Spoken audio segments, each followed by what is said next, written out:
What's up, you filthy casuals? Welcome to the Casual Shenanigans Gaming podcast, a podcast all about everything PC gaming related. I'm one of your hosts, Jeremiah, and tonight I am joined by Dave. What's up, guys? Joel. Hey, folks. Old James. What's up? He knows his name. And Justin and new James from the Dollarwise Gamers. Hey, guys. Hey, how's it going? Welcome to the show. And I think the theme music actually played correctly. Everyone in chat, let me know if that worked. Sweet. I feel so accomplished right now. But yeah, anyway, welcome to the show. As you noticed, we started things on time this week. We've changed up a little bit how we're doing the streaming. The Elgato HD60 that we got to do 60 FPS recordings for the Potato Masher, for some reason, Twitch does not like it. So to fix that, we are streaming off my computer, and the Potato Masher is doing the actual recording, which is good. And yeah, anyway, we're moving on. Someone in chat mentioned that I might have an audio delay on my voice, so let me know if that's the case, and I don't think there's anything I can do about it live. So, moving on. Episode 100 is coming up. This is episode 96, which is ridiculous. So yes, so close, Joel. Your contract's up in 4 more. And then we renegotiate. Come on, Jeremiah, what has ever stopped Joel from backing out of something? He's dropped the DayZ series, both Total War series. He doesn't play GTA 5 with us.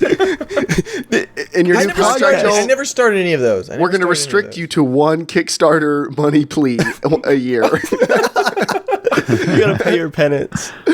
No. But yeah, if we stick to our normal schedule and we don't do anything weird scheduling-wise for episode 100, it will be June 18th. By this time next week, I will talk to the rest of the guys and we'll confirm what we're actually doing for episode 100 schedule-wise, because we didn't talk about it yet.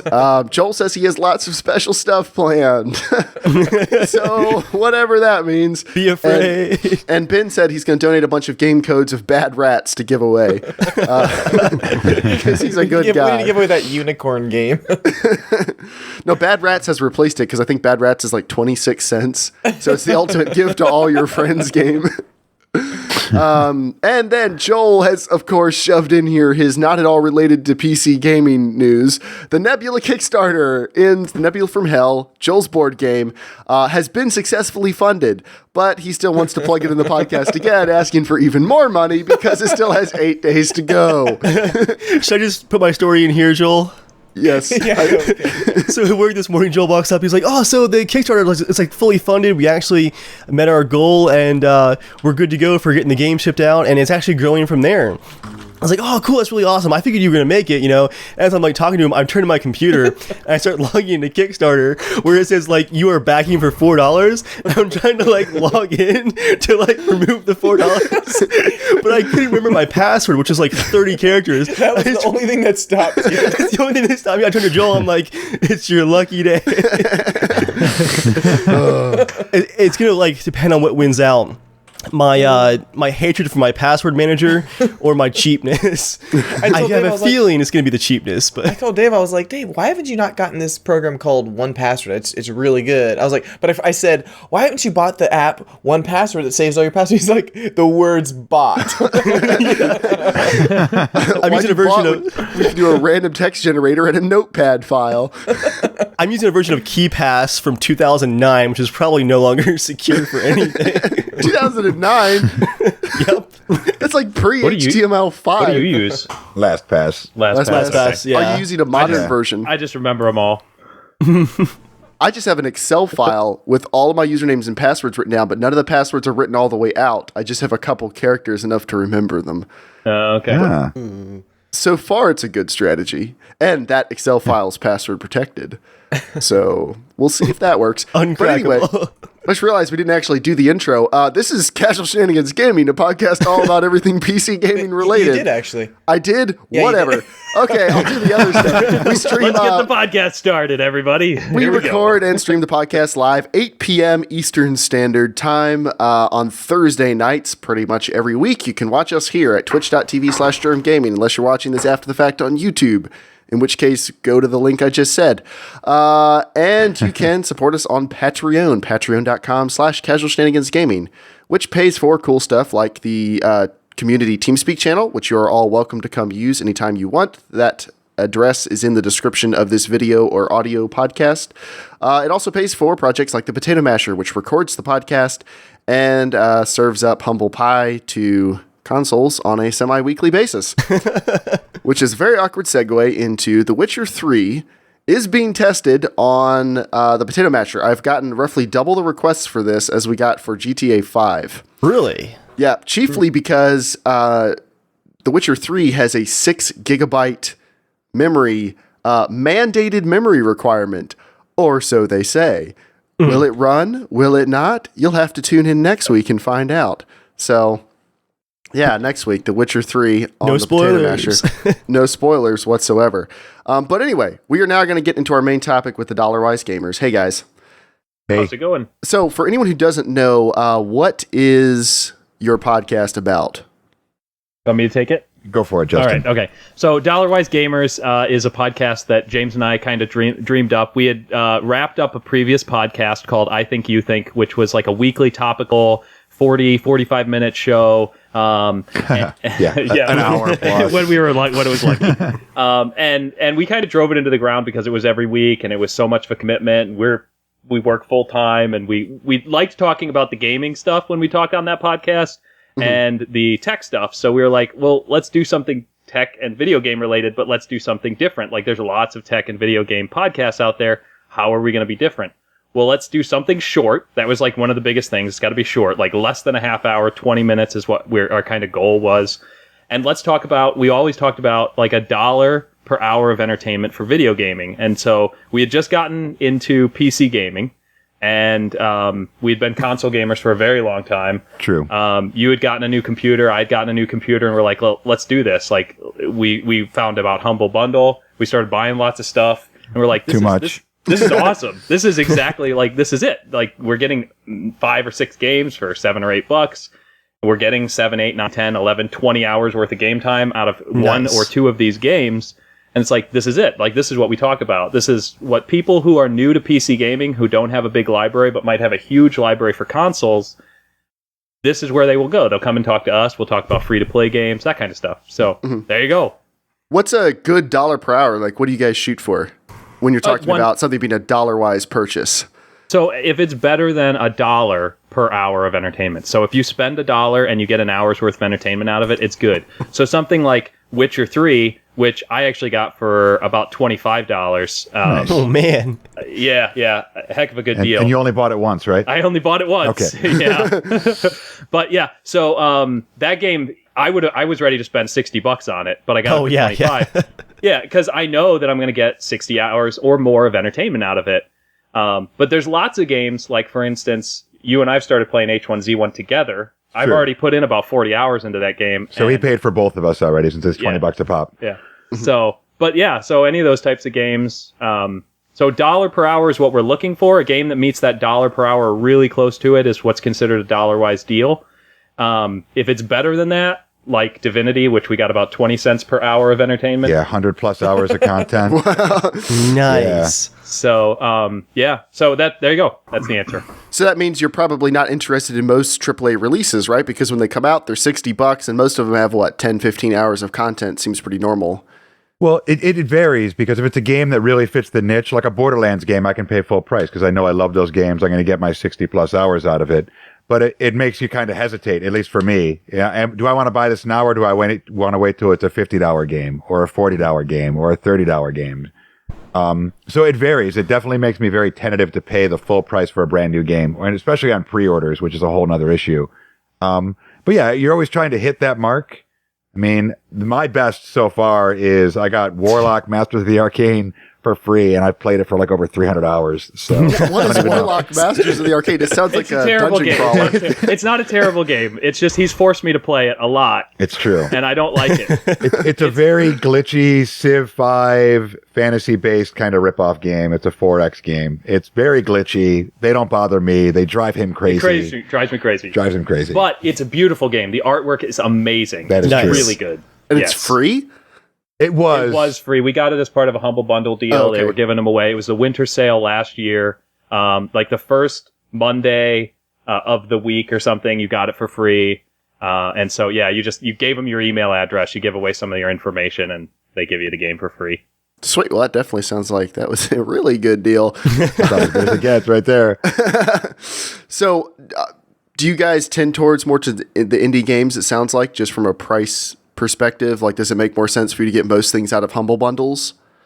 It really depends. Like, for example, I love indie games. I love atmospheric games. And so, like, Gone Home was an amazing experience for me. But James isn't as keen about those kind of games. True story. I love games like I love Minecraft, and James rails on me for it, and he will never play it, despite how many hours I've played Warlock with him. You know, screw that. I win. I sense an imbalance here.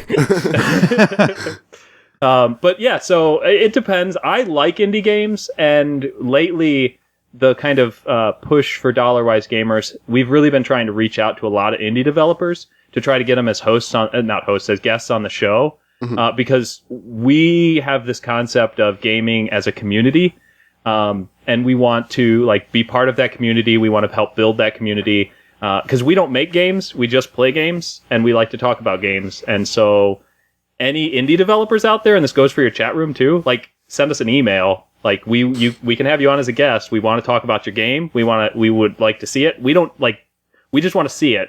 We want you to talk about it. We like people getting excited about things that they're excited about. Okay, So, there you go. we have a decent amount of people listen to the podcast. I mean, there's probably an indie developer or two somewhere in there. So if you listen to this and you need their contact info, find them on Twitter. Obviously, all their links are going to be in the description. But if you need any help getting a hold of them, just get in contact with us, and we'll do that too. But yeah, so I'm going to turn this over to our resident cheapskates, Dave and James, and old James. You I got a guys question are for you, definitely James. hold on. You guys are definitely speaking our language. You know that, right? Nice. When James, you- why don't you walk us through your philosophy here? Joel. This tell them. is like absolutely 100% what James has said years ago.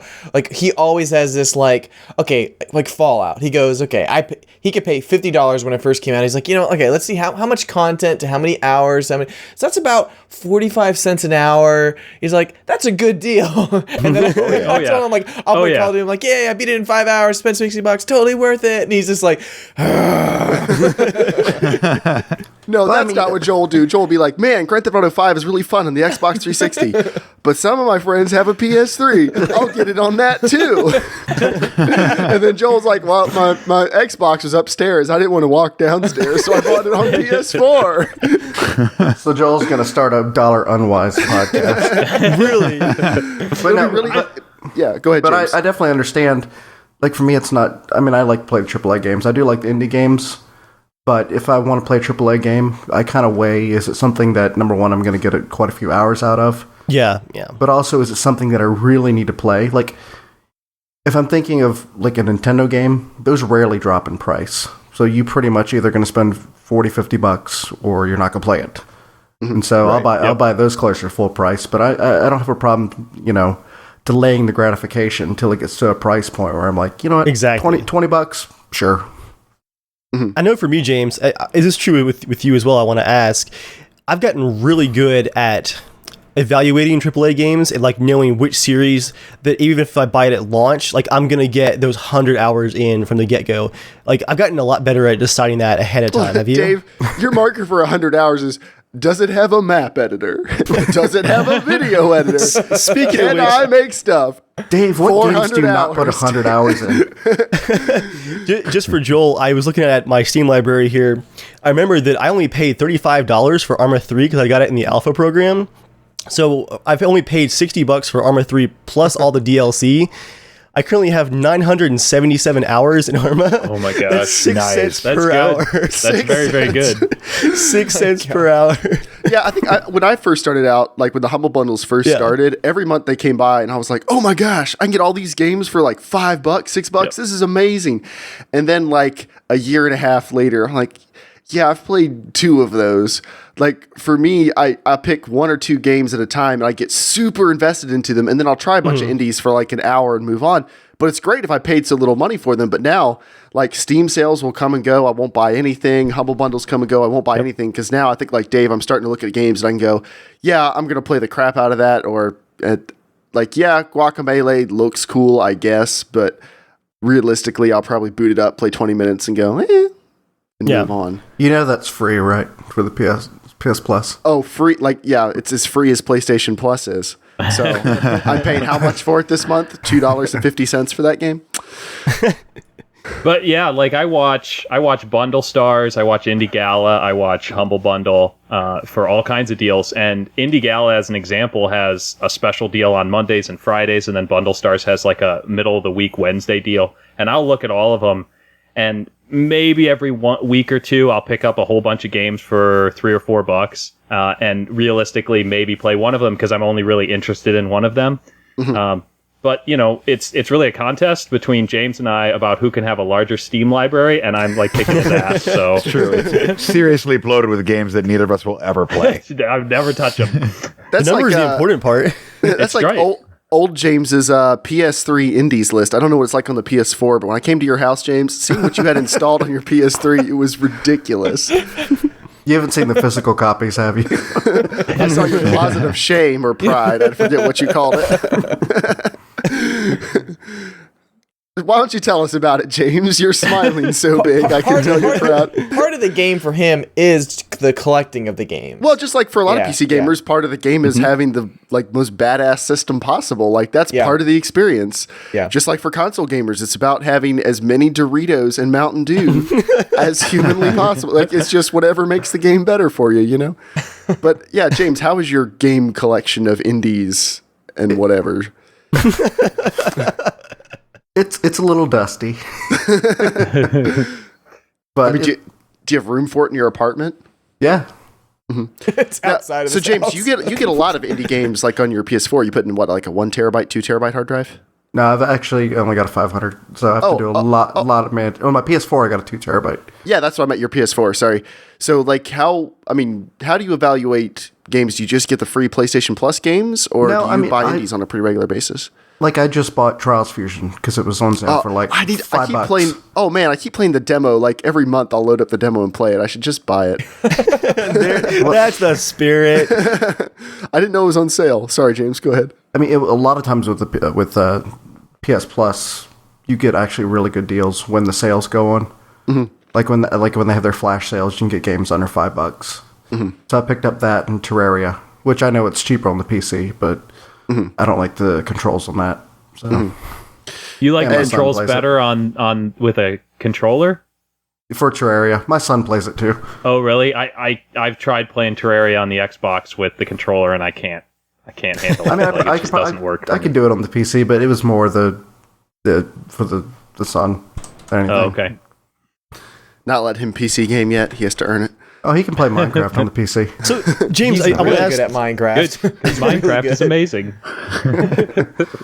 when did it start for you, James? Like, were you like that when you were a kid and you wanted like the best deals, the most hours out of your games? I think my mom was pretty thrifty growing up. Like, that's where I get to, I think. Shopping deals, shopping clearance, and so that just, I guess that became kind of the fun.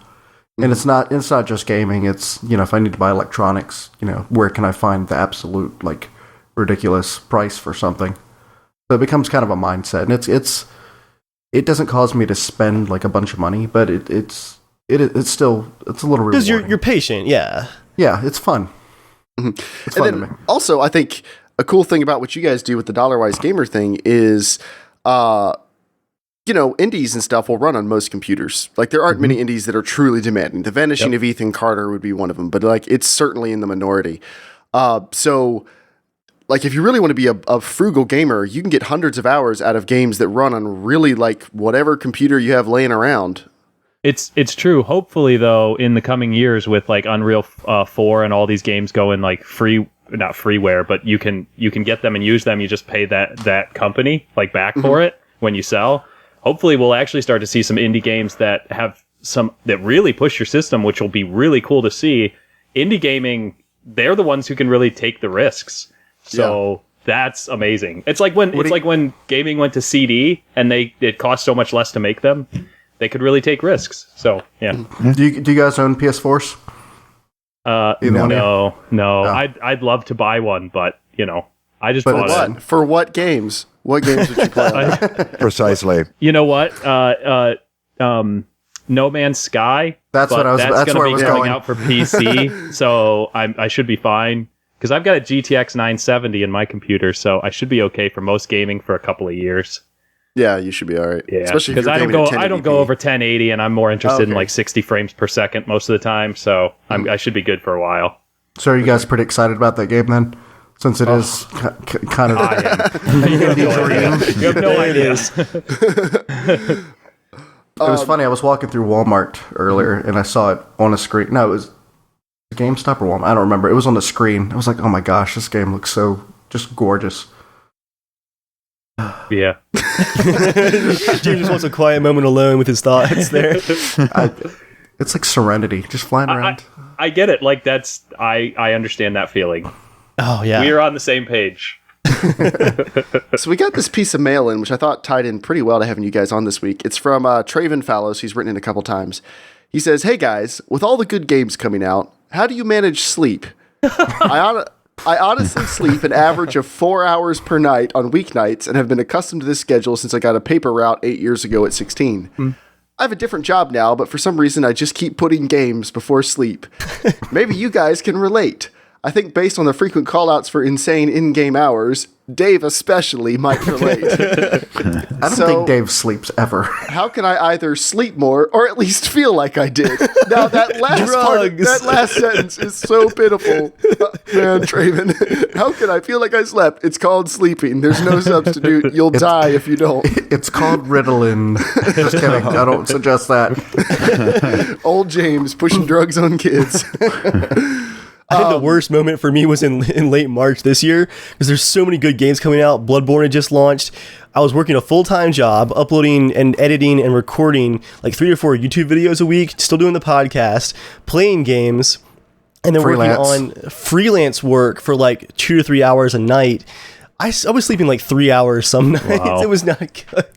So yeah, when you guys talk about like a Dollarwise deal, but then you're talking about you've put 100 hours into this game, 300 hours into that game. I'll let you guys go first if you don't mind me just throwing you in there. So how do you guys manage this? Because you're both adults with jobs, and you game, you run a podcast about getting as many hours for your dollar as possible. So where do you find those hours? I think you maximize your time as best you can. I mean, like we both manage the places we work at, so you can't go in on 3 hours of sleep. You can't. I mean, if you have to, you will. I did last night, pretty much. That's true. Yeah, I kind of did today a little bit myself. Hypocrisy is rampant. Do as I say, not as I do.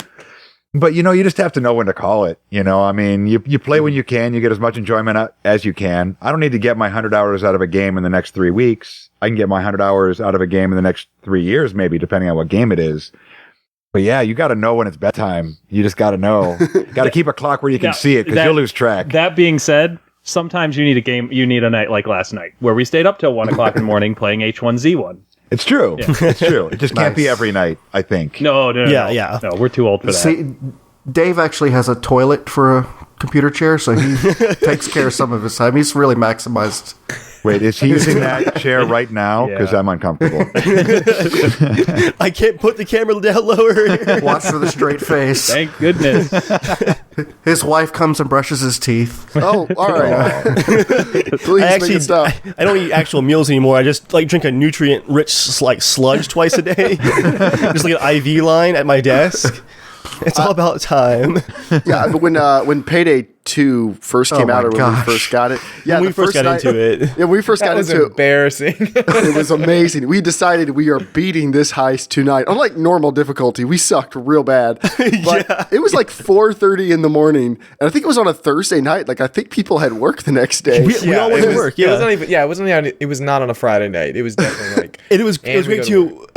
Whenever one of us would be like, it's like 3:45. Like we're still live streaming too, of course. Like everyone's watching our shame live. Someone would just be like I'm gonna be so dead. Like I gotta go. Jeremiah would just yell at us like, "Shut up! Get back in there." How many hours, Justin and James? How many hours would you guys say you're able to play a week? Like what is a good week for you guys? I stream regularly on Friday and Saturday nights. I start at about 9 to 9:30 and play till roughly midnight. And then my son and I do a stream together called Wolfpack. and we stream all sorts of different things. And we start at about 9:30, and we run until sometimes midnight, depending on like how active the chat room is and the game that we're playing. And then you and I play probably 2 or 3 times a week, depending on if there's something going on at work, like if we're in the middle of something.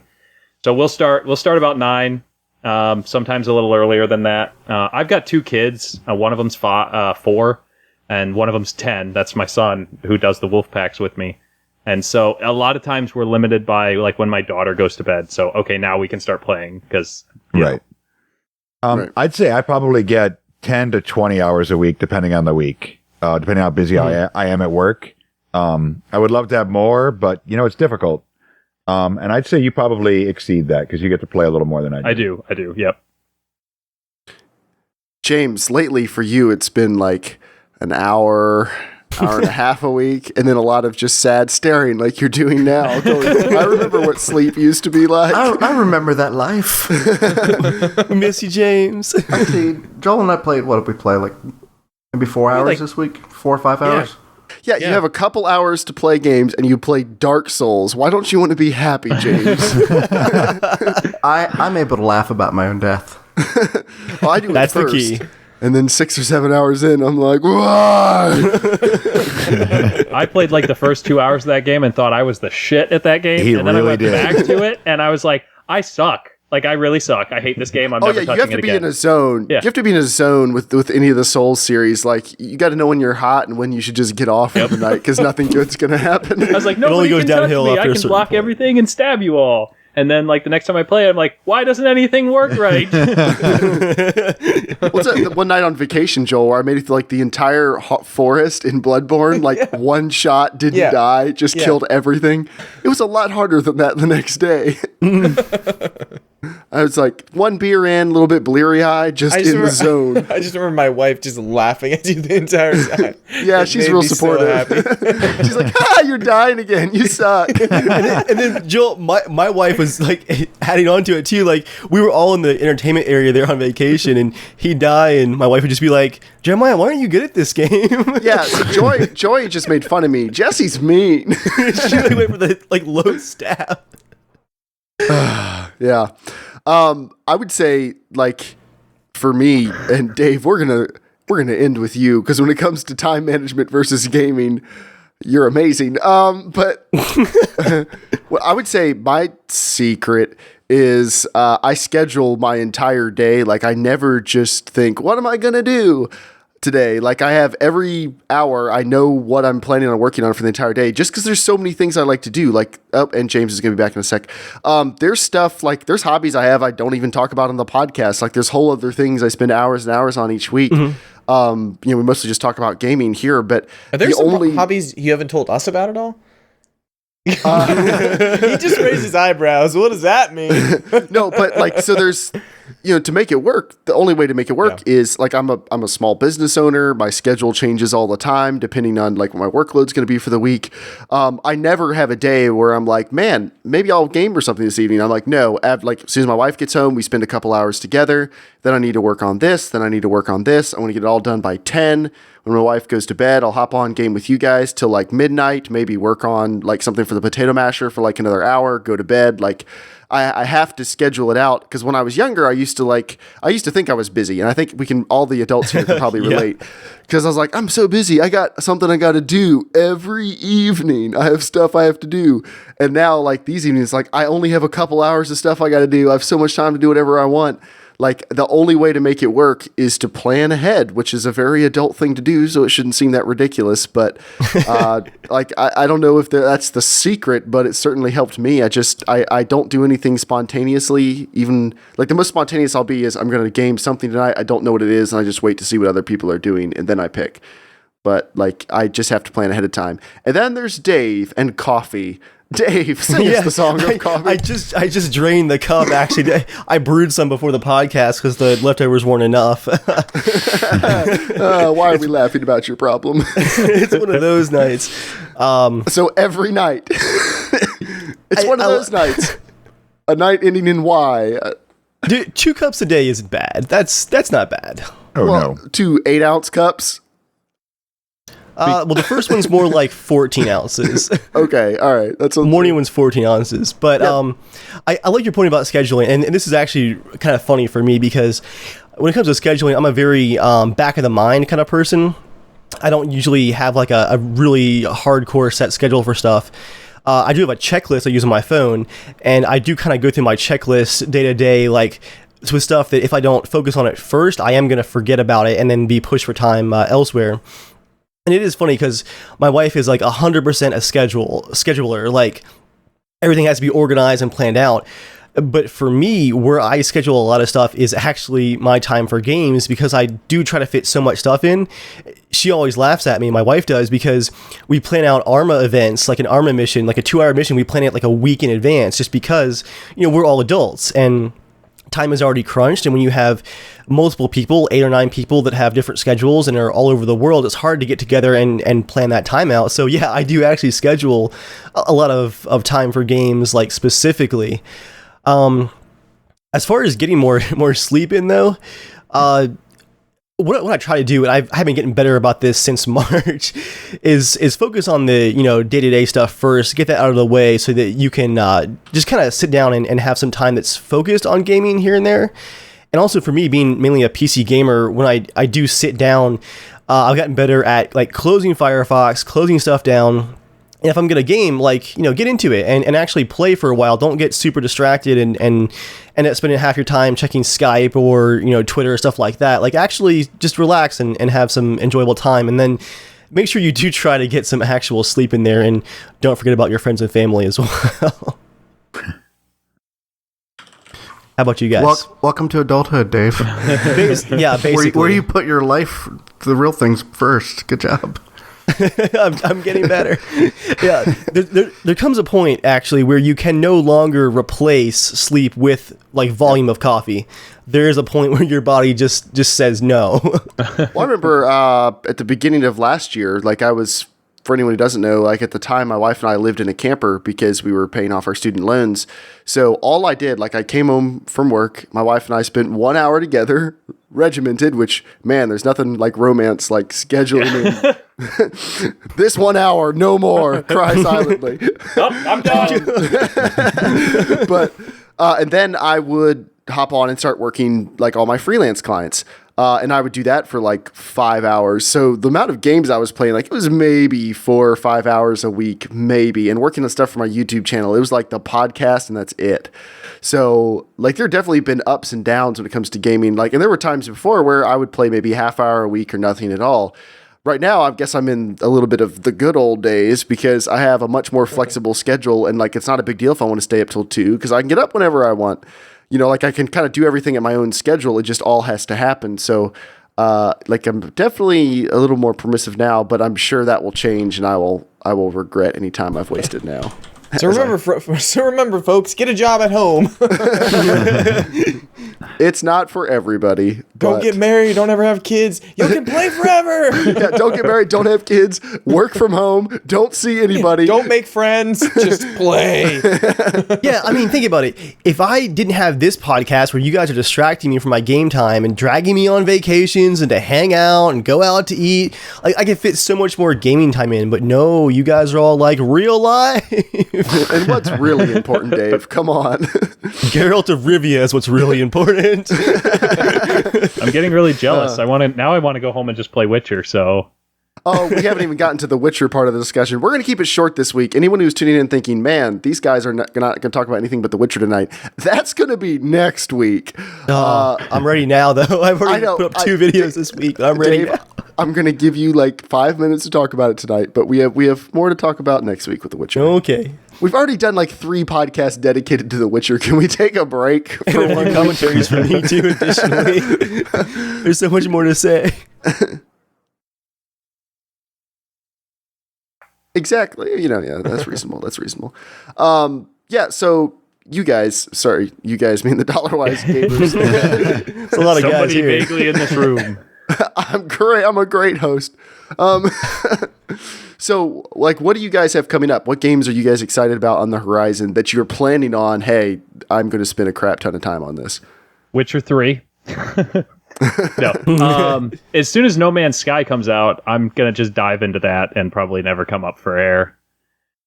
There's not a lot of good stuff that's coming out this year that I am drop dead in need. Like we were talking about that earlier this year. We were looking through all the stuff that's coming out and we just weren't super excited about too much of it. However, Bethesda is known to do hey, Fallout 4 and it's coming out in November. So I'm waiting for E3 to see if we're getting a Fallout 4. You and Joel and James and Dave are all sitting there going, please. Yes. And you look carefully, when you said Fallout, James's eyes actually just went a little doughy. And Bethesda. And I am a huge Mass Effect fan. I loved the Mass Effect series. I played Dave, it's great. You should play it. I played the crap out of all three of them. I've considered many times going back and playing. I got all of the achievements on my Xbox 360 for Mass Effect 2. That's how dedicated I was. Completionist a little bit. It's true. But yeah, so I'm seriously looking forward to Mass Effect 4. I just hope that they change it up and maybe change the series up a little bit and try something new. Because I don't want them to go back to that story. That story's done. They need to do something different. But this isn't a Mass Effect 4 podcast, so there you go. Yeah, I kind of agree with you, though. I got kind of bummed. They're finish the fight. No, that was Halo. Whatever they said for Mass Effect 3. This is the end of this particular story in a dramatic catchphrase. And then it makes a lot of money, and, immediately someone goes, Continue screw that. Yeah, bring it back. All that dead horse What out. about you? What do you get? Anything? There's nothing really that's jumping out to me coming out, but you never know. Not a Witcher guy? What's that? Not a Witcher Not a guy? Witcher guy? I really liked Witcher 2. I don't know if I'm going to buy Witcher 3 quite yet. I'm not sure if I'll get my 60, but we'll see. I've never played any of the Witcher games, and I'm excited about Witcher 3. So there you go. You can hop straight in. I would just watch probably one of the recap things on YouTube. I listened to your thing. Yes, Oh! Yeah, so I was like, oh, good. It sounds like I can get excited about this game. And I will say, if you go on, James, eBay, you can get the GeForce codes people are selling, getting in their game bundles, their graphics card bundles. They're going for $20, $25. I would offer to sell you in for cheap, but I've already sold all three of mine. What can't hold these graphics cards? It sounds like a Dollarwise deal. I'll be back, guys. Just get Janet on. But yeah. Janet, get on that. I don't know, every podcast of yours I've listened to, I don't know who this Janet person is, but they're always just sitting off camera, not doing your bidding, as far as I can tell. Pretty much. Janet didn't make us coffee today, so, screw you. Yeah, as the guy in chat just pointed out, how come both of our Jameses have the super deep, sexy voices? I don't really know how that shakes out, and the thickest beards. It's weird. Actually, that was a topic of conversation during the I Think You Think podcast, is James's very deep voice. There was somebody, one of our regulars had a very big crush on you, so. All the way from Norway. All the way from Norway, indeed. International podcast, woo!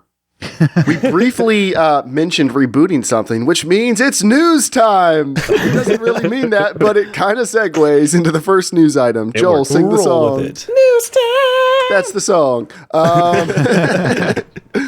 So I'm really excited about this. I'm going to fanboy a little bit. Need for Speed is getting rebooted, and it looks like it's going to be Underground 3. Nice.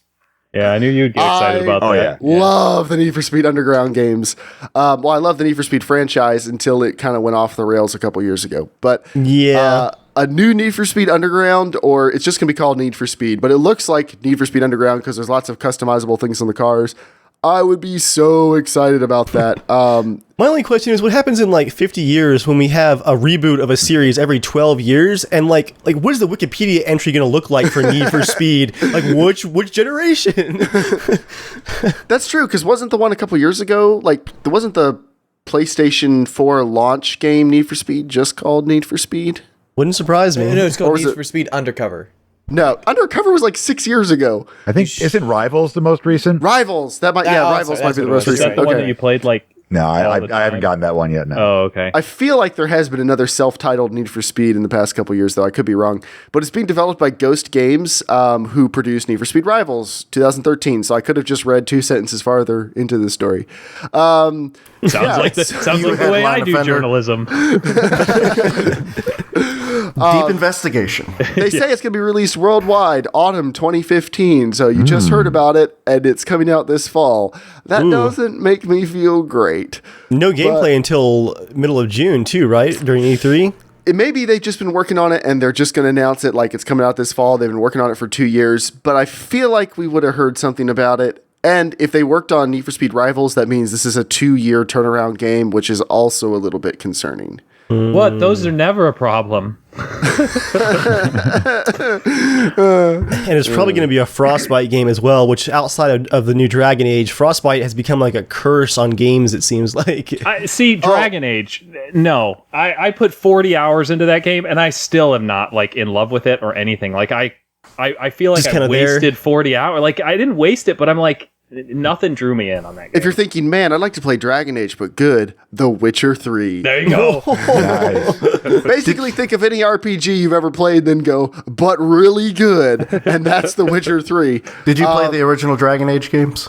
I played through about half of the first one, and I don't know, maybe a third of the second one. Like, I probably put in 25, 30 hours on each of them, but none of them really, I liked more of the gameplay in the first one than I liked in either of the other two. Like, I liked the way it felt. These ones not as much. How about the Knights of the Old Republic series? Oh, I loved those games. Those were amazing. Joel and I are fanboys of Knights of the Old Republic. Yeah, those were good. I loved those games. Yeah, you know, Inquisition was a little surprising because, man, like when it first started, it was awesome. Like I was like, holy, I mean, the world is incredible looking. And the detail is just insane. And it ran really well. And then it was like, oh, the combat's really bad. I was like, okay, maybe it'll just get better. It was like the start. I played 40 hours of it. That is a lot of time for me to put into a game. I'm like, okay, it's gonna be good. And I'm like, I still got like nowhere into the game. I got like, I think, I don't know, to the second world or something like that. It was just gigantic. But the combat was like, this is really bad combat. I think that might have been it, because I always dreaded going into the combats, because I was like, oh, I got to do this again. It felt like a task. The coolest fight I was in the entire time was with a dragon in like that first area, and I was way outclassed, but because you could utilize a lot of like just the way the game played, you could like roll in the game, but it was useless. Like yay, like because all their magic spells just follow you anyways. It's not like you need to dodge. It was like what? It didn't make any sense. So it's kind of sad because I thought the game roll they made was amazing. If they just actually made a decent hack and slash, it would have been awesome. Did you play Kingdoms of Amalur? Here we go, James. I feel like I'm an evangelist for that. That was you are. All right. James is gonna get mad at me for this, but I love which that James? Game. You're this James. Oh, you're okay. right. You know. Not this one. I'm ready. Unless you say something bad. Hi, James. No, I played a lot of that game. I loved that game, but that game goes back to the great losing that I had. Where I transferred all of my games on Xbox 360. I transferred them all onto a little flash drive, and then the flash drive crashed, and I lost 5 years worth of saves, and I was so pissed. Oh, man. I feel like we're an old couple. If I hear this story one more time.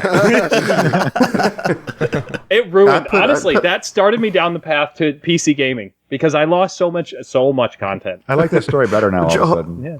Joel, you might have a couple stories like that. I lose save files all the time. I hate it. But because you can't remember which system you bought it for. You're like, wait, I've got own it on all three systems. Which one am I playing it on right now? It's true. I got 35 hours into Amalur. I loved it. And my PS3 literally just got corrupted, like something in it completely rebooted. I had to reformat everything. And I was really pissed. Then I tried again. I played 20 hours on the PC, and that was as far as I got. But it was just hard to like replay through it. Yeah. But that was something I was really hoping Dragon Age Inquisition was going to be like a much better looking Amalur. You know, Joel, it's funny that you lose saves so often. I find saves that shouldn't be there. I went my saves where they are. Joel saves. How do I have this? How did this get here? I went back last week to record some Witcher 1 footage, like the original Witcher, and I found all of my save files, including like my last one that I could import into The Witchers 2 and 3, which is weird because I built this computer last year. It's got a hard drive from a computer I built in 2011, and I beat The Witcher 1 on my laptop in 2010. Like, these save files should not be there. They were all there, so... You're a save file hoarder. That's Joel, probably true. How far did you get in Oblivion before you lost your file? oh gosh, like 40 hours. Like it's always right in the middle of the gameplay. I played New Vegas. Guess what? 40 hours in the game, lost a freaking. You did the same thing with Knights of the Old Republic too, didn't you? Yeah. Some people sleepwalk. Evidently, Joel sleep deletes games. He also apparently sleep buys games on multiple platforms. We keep telling him he doesn't have to unplug his computer to turn it off. Shut it down, but whatever. He must, because every week he's like, hold on, guys, my headset's not plugged in. My mouse doesn't work. Hold on, guys. Do I have speakers anymore? Hold on, guys. Why is my monitor flickering? Oh, PCs don't work. Our next news item. Who put this in there? Razer has a thin mousepad that has 16.8 million colors and costs $60. Look at the link, Yay. guys. This is so unnecessary. Can you imagine having this on your desktop? Like, that's just the most ridiculous thing I've seen in a while. I've never thought, man, I'm gaming. It's going great. I'd like to be able I to saw see this earlier less. today. My question is for you guys, how many of you look down at your mouse pad at all when you're gaming? Like, does that I ever don't happen? think about my What's a mouse pad mousepad? at all. I looked down just now to go, yep, it's still there. What's Yeah. a mouse pad? What do we use those for? I don't have a mouse Yeah, pad. I just looked down. I forgot that I have a mouse pad because it's like one of the HyperX thin ones you stick to your desk. yeah. I forgot Okay. it was there. Who would pay $60 to have more lights around your mouse glowing? Who would pay $60 for anything Razer's made? In the last Ouch. 4 years, you are right there. Yeah, yeah. Shots fired. This is why they're Nice. not anymore, dude. They're awful. What do you mean none? They make good mice. They're like kind of the Alienware of high-end PC peripherals. Like, Yeah. they make great What made stuff. you change? Because you guys were all like evangelists saying, "Get." Not me. I have a Razer mouse. Not me. Mice. Razer makes- mousies. Mouse. Those mouses. Razer makes decent stuff if you haven't heard of the better brands. Like, Well, if you let me ask you this, Joel. How old is your Razer? I'm not gonna buy a $150 professional gaming mouse. If you don't it's, have to, you just don't buy a Razer. Like, my mouse was $60 and it's awesome. Hey, how old is your Razer? I spent $45 on this. It's been a great mouse. I got mine on clearance for $30. That's what you do. See, the thing with Razer is that they're still great quality. Sorry, not great quality. They're great mice, but their quality control it's awful now. Their mice last like a year and a half under heavy use. It's terrible. And I don't know if I believe that, because the mouse I have, the Abyssus, like some of the reviews is like, oh, it doesn't last very long. It died after 6 months, 8 months. I've had this thing for 4 years. It works. Like, what Well, are I they mean, doing? some Like, is it people- just the some people get Dorito lemons. Mountain Dew people that are like, just jamming on the buttons? I don't know. No, I've had 2 high-end Razers. One of them was a gift. They're like $140 wireless mouse, and it lasted not even 2 years before it died of left-click failure and laser failure. And then I had a second Battlefield 3 high-end mouse I got for free in a contest that lasted 8 months before it died of left-click failure. Like, and that one felt like thin and cheap. In my opinion, their quality is just it's gone. I'm a little bit. realized why my mouse is okay because I use this. It's a controller. I am a little harsh on Razer because they don't make mice for people with claw grip. They make mice for palm grip. Like, that's their entire thing. And I can't use palm grip. I have to use claw. Like, everything for me is a claw grip because Joel. You're a monster. Right. Get all your dumb jokes ready because my hands Show are the too fingers. big. Show the fingers. It's not going to look like anything. I'm proportional. It's proportional to me. I felt the wind blast. But I have to use claw grip mice because everything's a claw grip mouse for me. Like, I've used Razers and stuff, and like it's still a claw grip, just very uncomfortable. Tweezer grips. For The you. first mouse I got with the desktop that I have was just the standard HP mouse, and I liked that. And then when I bought a gaming mouse, it was like one that sits in your palm, and that was a weird transition for me. So yeah. Yeah, the moral of the story is don't buy a Razer LED mouse pad. Like, if you're going to spend that money on spending it on basically any other part of your system than a mouse pad. Yeah. You're never going to look at it. Speaking of long overdue upgrades, you guys know I upgrade parts on a somewhat consistent basis. I'm actually legitimately sad. Like, the Prince is dead. Long live the Prince. Well, it's still working, but it's being retired tomorrow. My Corsair power supply, the oldest thing in my computer, it's been through like 3 builds at this point. Nice. It's still trucking along. It just can't keep up with the SLI requirements I'm putting on it. And it's getting retired tomorrow, unfortunately. And that's even with the lower powered 900 series too. Like, yeah. Well, I'm running. I overclock everything, so like, their TDP means absolutely nothing to me because I'm going to push all of it for my processor and the graphics cards. It's all going to get pushed by like 10, 15, 20%. So, yeah. But I'm legitimately sad. I don't know what I'm going to do with my old power supply. Like, I'm just going to sit it in a box and I don't know. Wait for its time to come again. Well, now I'm sad. But I got my new, this is just dumb. I got my new power supply. It came in and it's a EVGA 850 watt G2. It's one of their gold ones because Amazon had a great open box warehouse deal. So it was pretty cheap. And it comes in like a fabric bag with the EVGA logo on it, which is kind of dumb. But the cables come with a fabric bag with the EVGA logo on them for carrying the spare cables. When on earth am I going to need to like carry my spare power supply cables around? Like that is never a situation where like showing up to this LAN party. Wait, need my extra PCI Express cord. Like no one is ever going to do that. It's so dumb. What if you buy a third graphics card at the LAN party? There's some guy out there. The box for the graphics card or for the power supply is like this big. It's huge. It's massive. It's so unnecessary. Part of the purchase price goes towards dumb stuff like that. Anyway, it is time for the Singularity Shame segment, and I need to get a drink of water before I do this. Shame. This is the part of the podcast that this is named after Singularity 80, who's sometimes hanging out in chat. This is part of the podcast where we highlight someone who just needs to be dragged down a peg, and we fuss at them. And I am pissed off this week at PC gamers on the internet concerning Can I join you CD in this righteous anger? If you can fit your way, like I've been rehearsing this for a while. If you can fit in, go for it. I'll just flag wave in the background. Okay, so for basically anyone who doesn't know, The Witcher 3 was first introduced like 2 years ago. They showed off, it said, this is all captured in-game, but it's very, very, very early footage, like pre-alpha, like you can't even, it's a tiny, not even vertical slice. They got the game running well enough to record some 3-second clips to put in a, hey, we're working on the game trailer. Every developer does this when they're announcing a game. Everyone gets super excited. Years go by, they release quite a bit of gameplay footage. Over time, the look of the game evolves somewhat, as does pretty much every single game. Then, about a month ago, people took a couple quotes from CD Projekt Red out of context, which is how this always starts on the internet. And people decided there had been a graphical downgrade on The Witcher 3. What trigger word? I hate that word so much this week. Much like what legitimately happened with Watch Dogs, where there were higher-end graphics features that Ubisoft simply turned off when they released the game because it didn't run very well. People decided on The Witcher 3 that the art style had changed too much and it was a downgrade and the resulting game looked worse. And CD Projekt Red said, no, we don't think there's been any downgrade. The art style has just changed as the game has changed. But people, of course, ignored that and kept getting angry. And then the game, like shortly before it came out, people posted versions of the game that were not final saying, look, the PS4 and the PC version look absolutely identical. How dare they make the console version look identical to the PC version? The consoles are holding us back.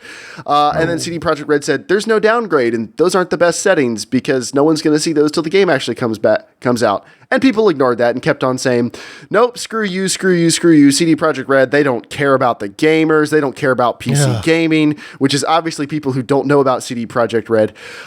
So the game comes out day one, massive patch that actually answers some of the fan feedback and changes the color scheme a little bit, like changes the color palette just a little bit, few little things, few little tweaks to make the game look a little darker, a little more somber. And the ultra settings, guess what? Look better than the consoles. But do people care about that? No. They reference, this is all over Reddit on pretty much every gaming subreddit, and it's pissing me off. CD Projekt Red sat down for a new interview. And they are one of the most open, honest developers there is. Like, they are, I don't know what James and Joel are doing. Their normal parade of not paying attention. But I'm sorry to everyone in chat who has to watch them. But so they did an interview with CD Projekt Red, another one, and they said, has there been a downgrade? And what they said verbatim was, verbatim, but I'm paraphrasing because I don't have the quote pulled up in front of me. They said, we don't think there's been a downgrade. We initially showed the game off in a certain way, and we thought it looked good. But as the development went on, we decided to make it work for an open world. We had to use a different rendering. Like, we had to do the renderer different. We couldn't do it like we were doing before. It was a different lighting engine. The original footage was on it was a branch of the engine from The Witcher 2 still in the early footage. but they decided it's not going to work for the open world. We have to do more custom. We have to custom make all this ourselves. It's way more work, but we think this is what it takes to make our vision happen. So they did it.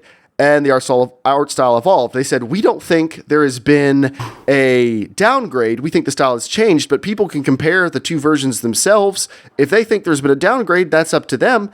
And they said, Ben, every tweet, everything people are talking about, we're passing along to our tech support team. So if there is an issue, we're going to address it.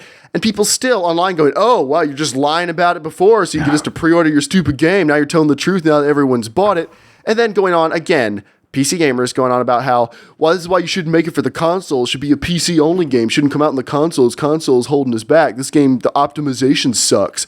So here are my issues. Now that I've done a completely fair and unbiased layout of what happened. My issues. 1, optimization does not mean your busted-ass old hardware can run the game. It means that a more powerful system runs the game better than a less powerful system, and if you have better hardware, you will experience a better game.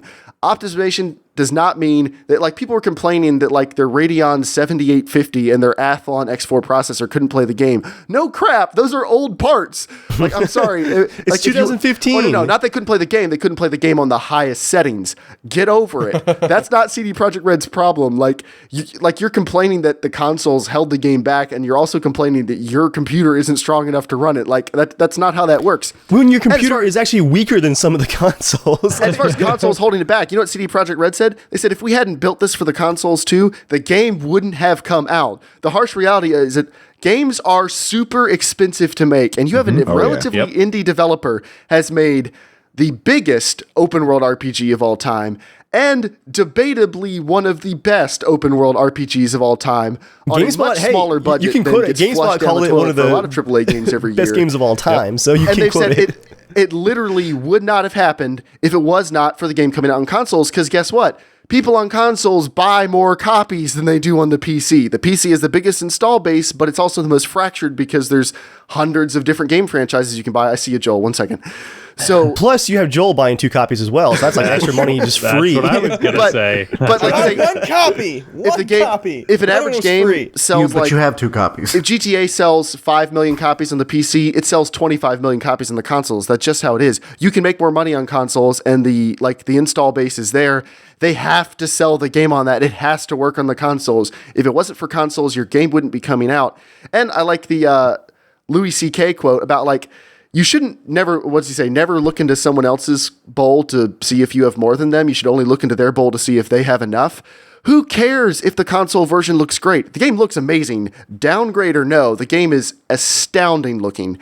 But, like, there's no downgrade. Why do you care if it looks great on the PS4? You should be happy that people get to play an awesome, amazing open world game with graphics that good. Yeah, why can't you just be on happy? every system? Why can't you be happy? Joel, you had your hand up. I was just going to say, I think a lot of PC gamers think, hey, well, we have 150 billion players on Steam. It's like, not every one of them buys games like this. You know what I mean? Look at what's the highest played game on Steam? Oh, freaking League of Legends, those kind of games. That is the PC gaming community. Like, there's a community that plays these types of games, and Call of Duty as well. But no, if they need to make money, and more people buy the game on consoles than they do on PC, because there's 1 trillion games on PC. And on consoles, people are going to buy it because The Witcher is all that's coming out this month. Like, the only big game, if you want to play something on your PS4 this month, you're going to buy The Witcher because that's what's available.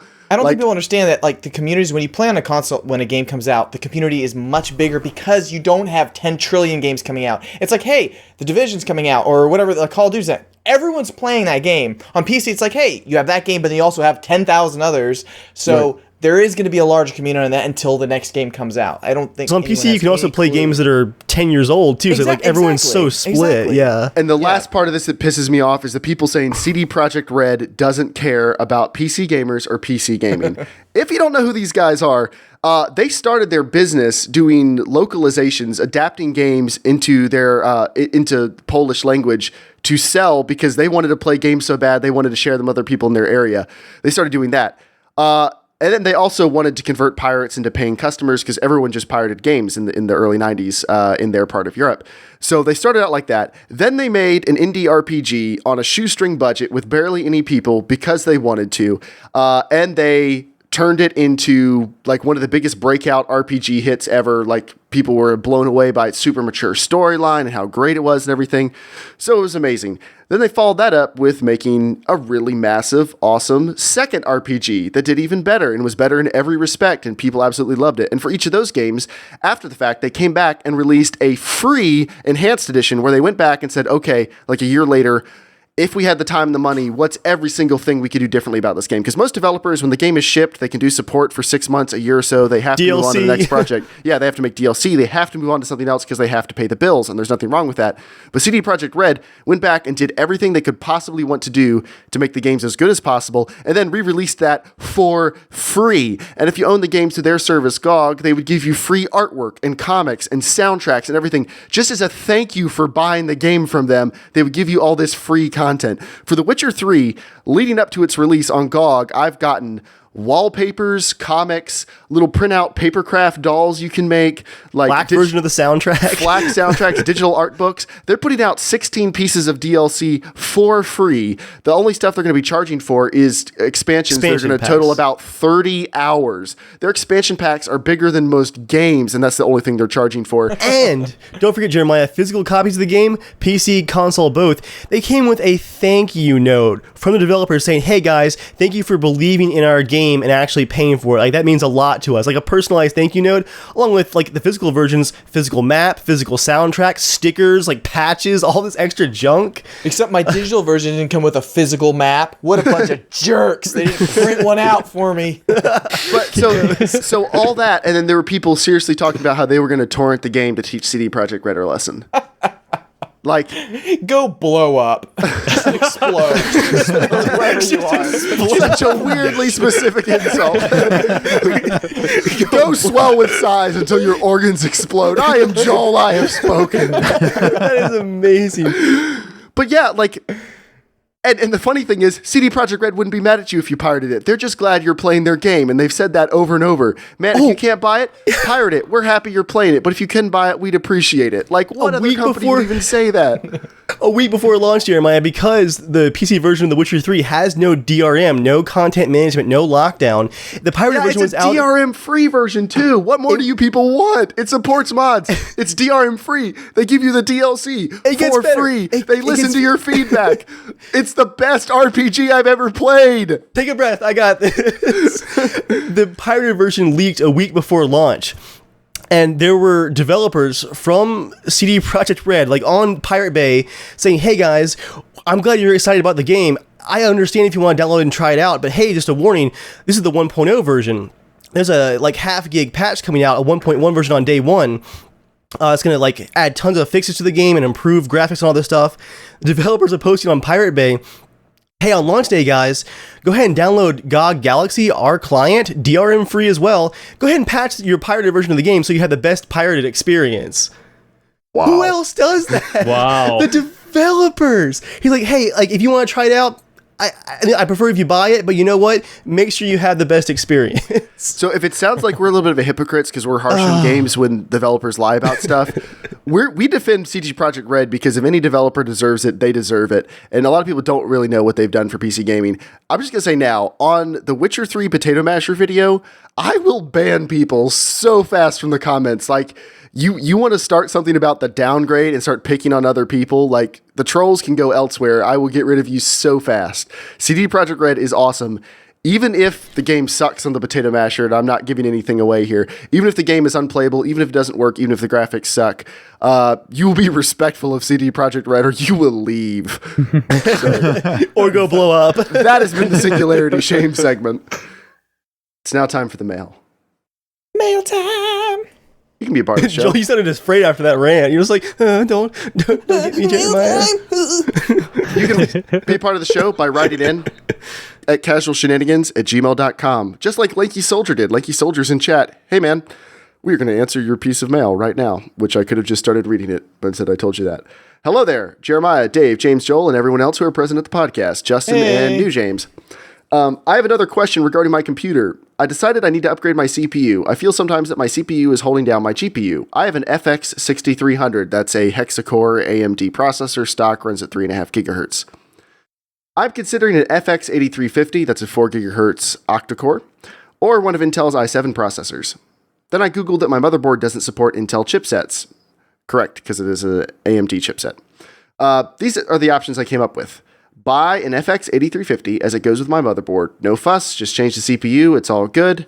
Or I buy a new motherboard that supports Intel chipsets and buy an i7. If I buy an FX 8350, is there any real performance increase? Because all I've been reading that performance increase is really minimal upgrading from a 6300 to an 8350. I would just increase my multitasking. If I buy an i7, which is more expensive than an 8350, I have to spend more money on a new motherboard too, which is double of what I would pay for an 8350 alone. Which option is better? At one point, I was even thinking to save up for a couple months and build another computer and keep my old PC for streaming, as upgrading my current build wouldn't bring any more benefits. Other than that, thanks for the answers and opinion, guys. Stay casual, and I would love to have a DVD copy of Norman in the future with a picture of a potato signed by Joel. I can only dream. Here is his current build: an FX 6300, an R9 290X, an EVGA 600 watt power supply, a Gigabyte 970 motherboard, and Windows 8.1. So, first question, do you think an FX 6300 is going to bottleneck an R9 290X?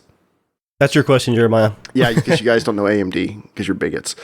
I just like nice things. AMD does not have as good, they don't have as good performance per clock speed, that's for sure. And their single core performance can't compete with Intel, for sure. But for most games, an FX 6300 is not a bad chip. So my first question would be, what are you playing? And you're in chat, so you can ask, you can give follow-up stuff here. What games are you playing that you think it's bottlenecking your GPU? My second tip would be download MSI Afterburner and set up their on-screen display thing. You can search for plenty of guides on how to do this. It will show you what percentage of your GPU, CPU, RAM. It'll show you how much of every piece of your system's getting pushed. If one or two cores of your CPU are hitting like 90% continuously and your GPU is loafing along at like 50, 60%, then yeah, your processor's bottlenecking your GPU. If that's the case, my next question would be, have you overclocked your processor? The nice thing about the 6300 is it's a pretty cool processor, and the 970 is not a great overclocking chipset, but you should be able to get to 4.5 gigahertz if you have a decent cooler, and you might be able to get, another 15, 20% of performance out of that processor when it comes to gaming, and that might keep you going for a while longer. As someone who had a 1090T, which is the older version of the FX 6300, I upgraded to an FX 8350, so I've had basically both of your processors, and you are correct. For gaming, the 8350 is not going to be any upgrade.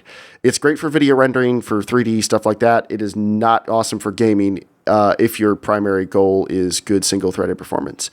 And yes, if you upgrade to an Intel, you have to buy a new motherboard, you have to buy a new processor, and that does suck pretty bad. So I would say save up for a while if you're going to do that. The problem with Intel is they don't sell their older stuff for cheaper when their newer stuff comes out. You just have to buy it used. The good thing being, if you don't mind getting stuff used, for $200, you could get an i5 2500K with a motherboard on eBay, and that is still a legendary gaming processor. You can overclock that thing to 4.5 gigahertz in a moment's notice, super stable, and it will crush games for years to come. So if you're interested in going used, write in to us about that too. Ask any follow-up questions in the chat. We'll try to help you. We'll keep a dialogue going, but I wouldn't immediately assume that your processor is too slow, although that definitely could be the case. And plus, the nice thing about buying a used Intel chipset is you don't have to worry about it being abandoned, because even buying new Intel chipsets, it's already abandoned. So why not buy used? They were only going to put out one processor on that chipset, anyway. So don't worry about it. And the nice thing about older Intel processors is they're still great for gaming. The i5 750 that's in the potato masher doesn't get pushed hard in games. Like, it hits 70%. That's the max it's ever hit in a game. Like, that's playing Arma. It gets hit that bad. So, all right, next piece of mail is, hey guys, I'm ErieX from Argentina. I've been following the podcast for a long time now. I found it thanks to Dave's DayZ mod videos. I really enjoy all the content you make. Thanks. Nice. The thing is, I don't really know much about building a PC. I've been using laptops for the past 10 years. Right now, I have an Asus ROG G75, and I'm loving it, but my brother's about to build a gaming PC of his own, and we've come up with two possible budgets. He didn't tell me the budget, but that's okay because I wouldn't know his exchange rate. But he's given me the two different builds. The first one is an AMD A10 X4 7800. That's one of their quad cores that runs off the FM2 chipset. I'm going to attempt to paste this into chat just so our chat viewers can kind of follow along. Okay. Let's see if the formatting works. And then an ASRock FM2 motherboard, R7 260X graphics card, and 8 gigs of Corsair Kingston RAM. That's the first build. Second build is FX8350, an Asus M5 A97 motherboard, R9 280 Vapor X graphics card, and it looks like maybe 16 gigs of Kingston RAM. I want to hear from you guys' opinions on this. Are those going to work well with new games?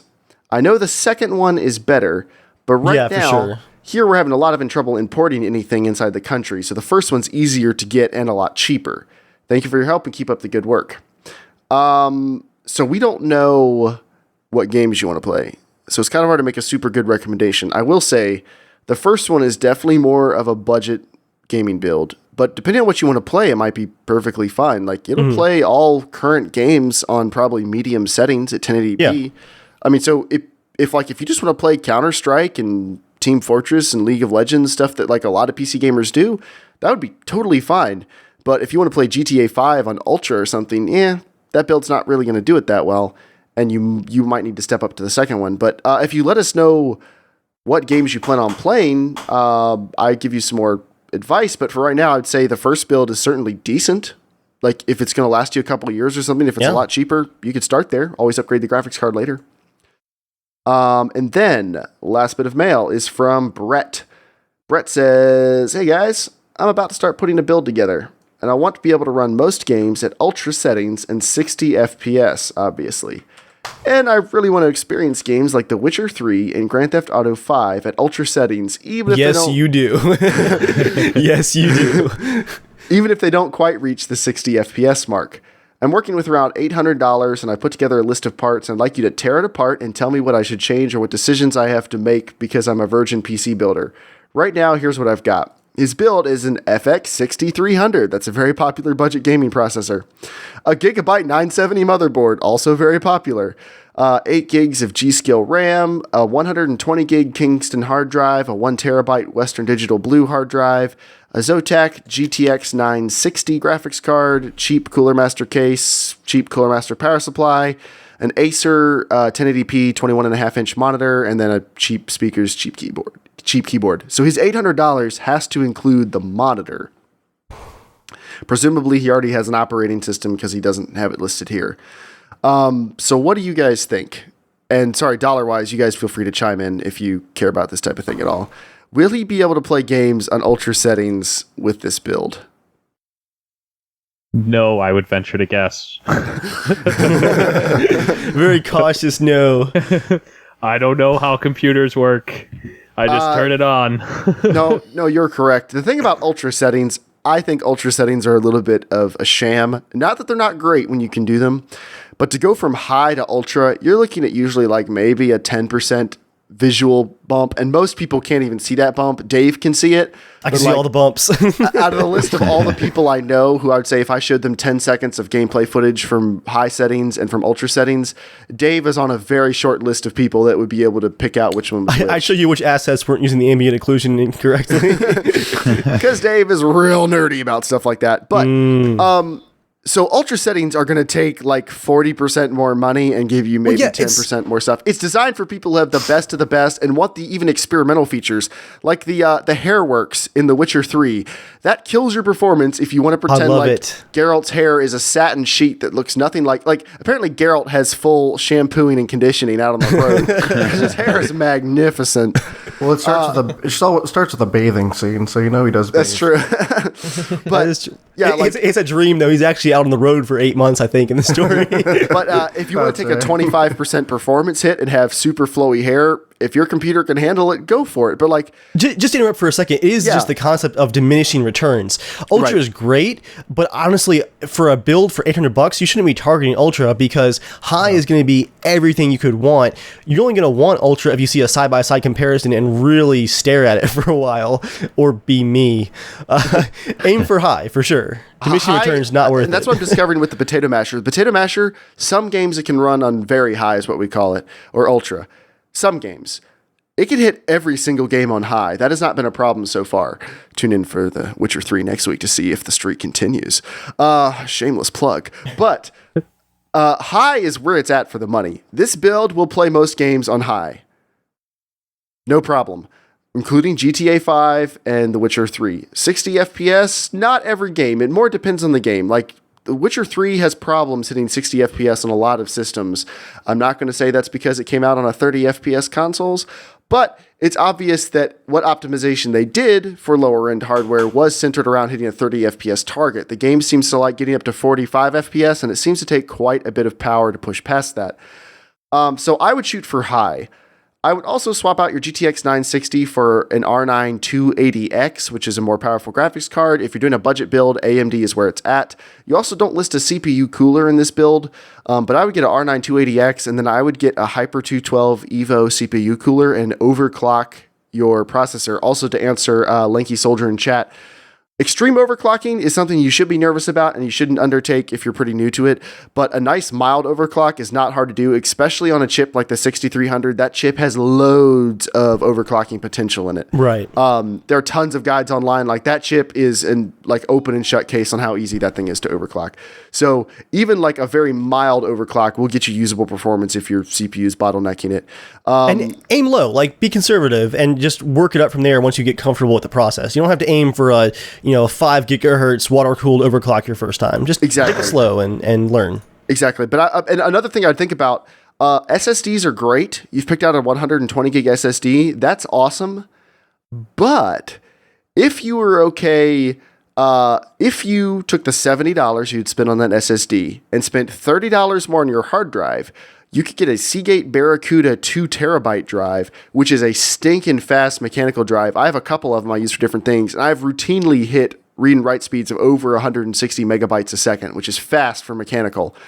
And take the other $30 and get on sale an R9 290, which for the money is a small volcano of heat, but you'll hit ultra on everything though. Yeah, you'll hit at 1080p. You will crush games with an R9 290. If you overclock an R9 290, you are within spitting distance of a GTX 980, and I know because I had one.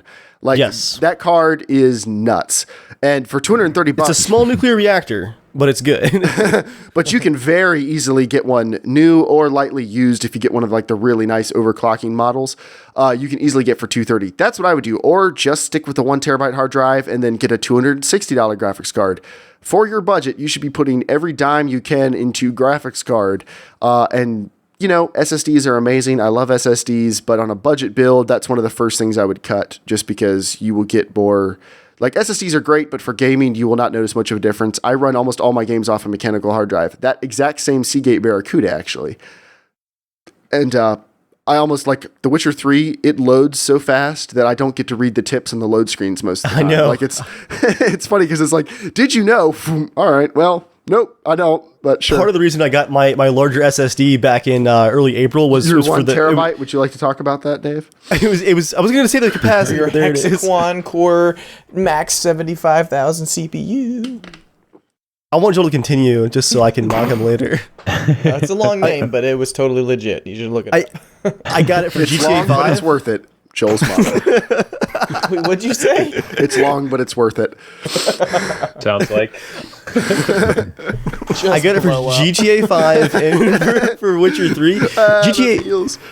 GTA 5 really needs the SSD for the loading, and it's still like 30 seconds of loading. I don't know, man. It's I bad. think I load about the same speed as you, and I want mechanical. I'm just saying. It's probably the unpacking process. It's not great, but for The Witcher, I felt a little foolish because I bought the SSD, and like 2 weeks later, they're like, this game has almost no load screens whatsoever, and I was like, well, crap. Yeah, but you'll be able to use a 1 terabyte SSD. Like, at the rate games are getting larger, that should hold you for at least 2 or 3 more years.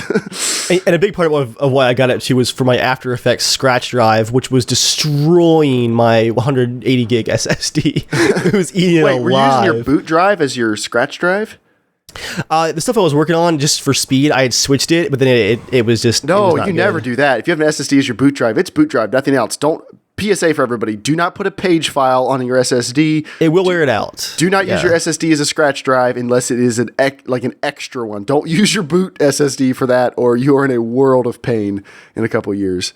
Yeah. I should have clarified that. I knew what I was doing. It was for a temporary project. Don't just set it to that and leave it. Especially with After Effects, where it's like 20 gigs of temp files. Don't mind if I do.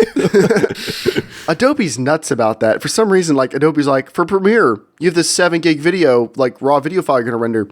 We feel like we should create a 6 gig partner file that sits right along next to it. Or maybe we'll stick that on your boot drive because wouldn't you like to run out of space in the next 20 minutes? Adobe. That's what monopolies do, kids. All right, it's now time for 90 Seconds with Joel, the part of the podcast where we all cringe a little bit while Joel talks about something he did not clear with us ahead of time. Usually it's Joel's weird health problems related to his genitalia. Fortunately, we've been spared that for a while, so I assume everything's going great downstairs. Joel, talk about whatever you want to. I hate you all. You bring it up. I'm just referencing things you talk about. A lot. Make it feel even worse. Just because I'm so tall and so big, I don't have feelings. I'm so high. The feelings can't get up there. That never factors into me making fun of you, Joel. All right. It just takes longer for feelings to get to you, Joel. Take a little elevator. Oh, that was a horrible comment. His response takes another 5 hours to get back. What are we talking about? I don't know. It's just funny. I can't even see the track from here. Okay, it's really short. This is just. I just randomly remember this story that I reminiscing about it. I smoked grass as a Boy Scout and didn't realize what I was doing. So I was like, I was sitting with my friend around the campfire, and we were like, I don't know what we were talking about. I was like, oh man, he like literally plucked these like grass. He's like, oh, we could totally like make it look like we're smoking cigarettes. I'm like, oh yeah, we're gonna be so badass. And then like we felt really sick afterwards. Someone was like, yeah, you just did something not good. I was like, oh, you were just burning grass and inhaling the smoke. Oh, what did that smell like? It's not cigarettes, so it's probably not going to hurt me. I'm like, and this hurts really bad. This is not good. A friend of mine once, they were doing like a short video sketch in high school, and they wanted a prop cigarette for something. But being like 15, they didn't have any cigarettes on hand. They were like, hey, I heard that coffee grounds smoke like a cigarette does. And we're like, perfect. We'll roll up some coffee grounds and a piece of paper, light it, prop cigarette. Like we colored the piece of paper. You know, it was going to be in the background. Like it didn't have to be like they went probably too much effort for a background prop. So one of them tried to light it, and he did not know you have to inhale when you're lighting something you're smoking. So I offered to light it for him. Another PSA for the kids, burning coffee grounds are death. Do not get that into your mouth. That sounds horrifying. Smell, coffee grounds. Try eating them. And now imagine that on fire inside of you. The worst, I've come close to that, reheating the last half cup of coffee in the bottom of the pot, not realizing it's mostly water and grounds, and it's like you burned sound like a tasting. drug addict. You really do. That's not even the coffee, Jeremiah. That's just the cheapness. I'm like, I could clean out this tiny half cup of coffee and just make a cup fresh, or I could not and just add a little water to it. Do you not like chocolate covered coffee beans? Yeah, I do, but it's different when they're on fire. It's different than ground too. Well, no, you just you said try eating coffee. Most things are different when they're on fire. No. Actually, coffee beans themselves are decently good, but when it's been ground up and turned into commercial coffee, no bueno. Also, the texture is not conducive to eating. It's not. Yeah. Anyway, up next is, I think, a new section, Dave's Joel Peasantry Spotlight. Dave, I probably know what this is about, but what is it? So, I've got a story for you guys this week. This is a story about a man. A very short, consumerist whore of a man. And his love for all things potato-y, and his love of all things couch-related. Joel, what did you buy last week and then proudly displayed on this podcast? Okay, this doesn't need to be blown out of proportion because there's a lot more. No, it doesn't, because it's shameful enough. Answer the question. Well, here's the thing. I'm still debating it, all right? But here's the problem, right? I used to be a massive PC gamer. I mean, I built all the PCs. Joel, just for the listeners who might not be catching up, can you just explain what you bought last week first, and then you can GTX 970s, right? For a total of how much? Well, if you don't mind saying. I got the first one for 301 or 3 something like that, and the last one was for 350. Okay. So, anyways, I got those. It's gonna be a great write-off down the road. But anyways. Oh, you're pretending like these have a business purpose? IRS is taking I was planning on already notes. getting the first 970 because I wanted to be able to have the 4 gigs of RAM for gaming because I had a lot of hitching. That did solve a lot 1440p of monitor too. It solved a lot of problems for Far Cry 4. I mean, that's what the problem, fixed the problem. So I was really happy with that. No, but I was thinking the other day, I was playing The Witcher 3 upstairs on the computer, and Joey was in the room. No, when you say the other day, you mean the day it was allowed to be Monday played. night, yeah. Monday Monday night. Yeah, sorry, Monday night. Launch I was night. playing it. It looks amazing, but I think it's just kind of like it dawned on me because I was like, I don't play on PC as much, and it's not because I hate it worse than the console or like that, because a lot of controller stuff works on it okay. Like, I know how to use a PC. It's more of because Joy usually watches me play games, or like we're usually together hanging out. Like, there's now, because of her different work schedule, she is home almost every single day, where before she worked a different schedule. I would have like Thursdays and Friday nights all by myself. So it was like, oh yeah, I'll just go upstairs and play games. But I'm like, it's not very comfortable for her to be able to be chilling up here and watching the game. And like on the PS4, it's easier for me to just quickly swap audio to come out of the speaker so Joy can at least, I don't know, feel like she's a part of, what's going on, instead of her just sitting in dead silence with me, headphones, talking with someone. I was just like, I love awesome graphics. I really want to have the best experience. I really do like having the best experience. But I'm like, I don't think I'm going to play it enough. I'm not going to be able to have as much enjoyment out of it because it is upstairs. Like, having the always on the PS4, it's just, it's always on. Like, I don't keep my computer always on. I could. But like, I don't know. It's a little bit easier because Joy's usually down there reading a book, and it's just more comfortable. And maybe if something changes down the road and we have a different schedule, and like I was telling Jeremiah, the Steam box or the little Steam Link, if they come out with that and that works out, that's going to be awesome because I will be able to utilize my PC more. But I was just like frustrated because I'm like, it's not that insanely amazing that it's like, I want to hear what our guests have to say about this. I don't want to sit in my desk again. I don't want to sit in my desk because I sit at a desk all day long, and I'm like, I don't know. Like, I have a good setup downstairs. I like having my 5.1. Wait, do you want to give them the punchline before you ask them how they feel about this? Because the punchline is what Joel did no more than 24 hours later. We'll get to that. I want to hear what our guests think first, because I want to enjoy the payoffs here, James. I'm really enjoying this. We talked about the Steam box before. It's true. Yeah. So the Steam box as an option, and then the streaming the streaming box for Steam, which we're all planning on buying. So that thing sounds awesome so far. How long is your HDMI cable? It's like a 30-foot HDMI cable. A 30-foot HDMI cable. I mean, a 30-foot HDMI cable is. I do have a question. Did you get The Witcher 3 with one of those graphics cards you bought? Yeah. And was it the one that cost $49 more than the other one? No, I got it with the other one. Oh, well. Yeah. Then he did get that one for free. I'll back him up on that one. It came with both. It did come with both. I got one with both. But yeah. Because the second one came with Arkham Knight and Batman. And Witcher. Oh, nice. Yeah, I think it was still a decent deal for the games, but yeah, I would just think like a long HDMI cable or a Steam box would be for him. Better long HDMI cable won't work because it's downstairs in a separate room. Like, you'd have to go across his upstairs, downstairs, around a corner on stairs, across most of his townhouse, and then to his living room. Like, I could, but it would be a great solution for that. Like, it's called a drill, Joel. Well, yeah, I don't. Don't let anybody know. I do. I'm also in an apartment, so I mean, just rip up the floor and jam it through. Yeah. I don't mean this to be picking on Joel. Would you trust Joel to drill a hole through his floor and run an HDMI? He just doesn't seem like the type of guy who does that without destroying something. Maybe Pecor could come in town and help you. That's what Joel does. He's like, hey, Pecor, want to come hang out? Hey, Pecor, while you're here, run some cabling for me. No, I'm gonna be like the cartoon that shh, fall down through. Joel, I will back you up. We give you a hard time. I completely understand what you're saying. And I was talking about this with you on Skype the other day.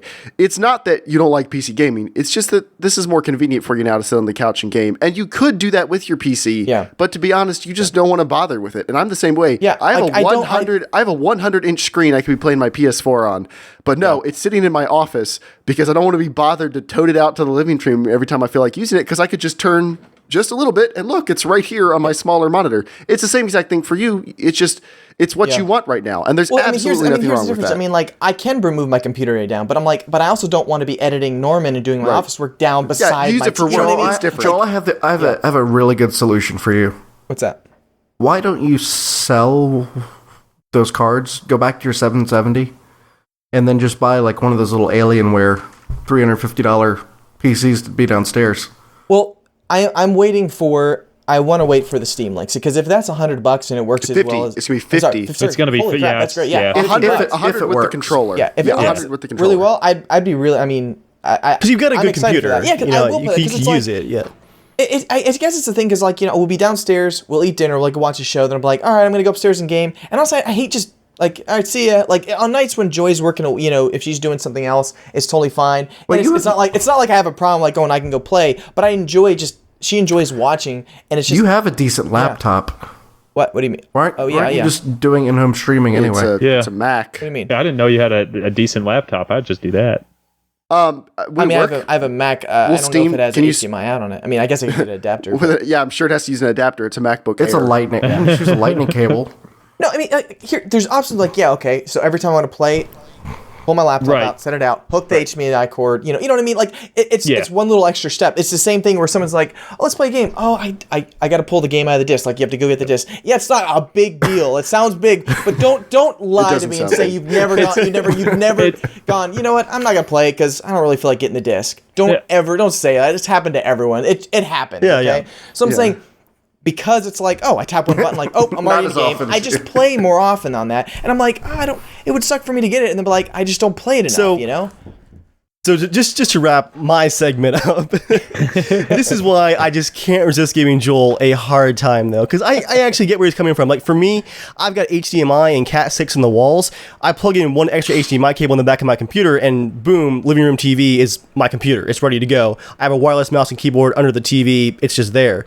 It's not as easy for Joel. Like, I get that. For some reason, though, Joel doesn't really plan ahead. He just flings money at things that he wants. So instead of thinking this through, last week he spent almost $700 on graphics cards. Monday night, he plays The Witcher 2 for like 2 hours, saying, yeah, this is pretty cool, but I don't know if this is the experience I want. Tuesday morning, he buys a PS4 copy of The Witcher and immediately starts playing that instead.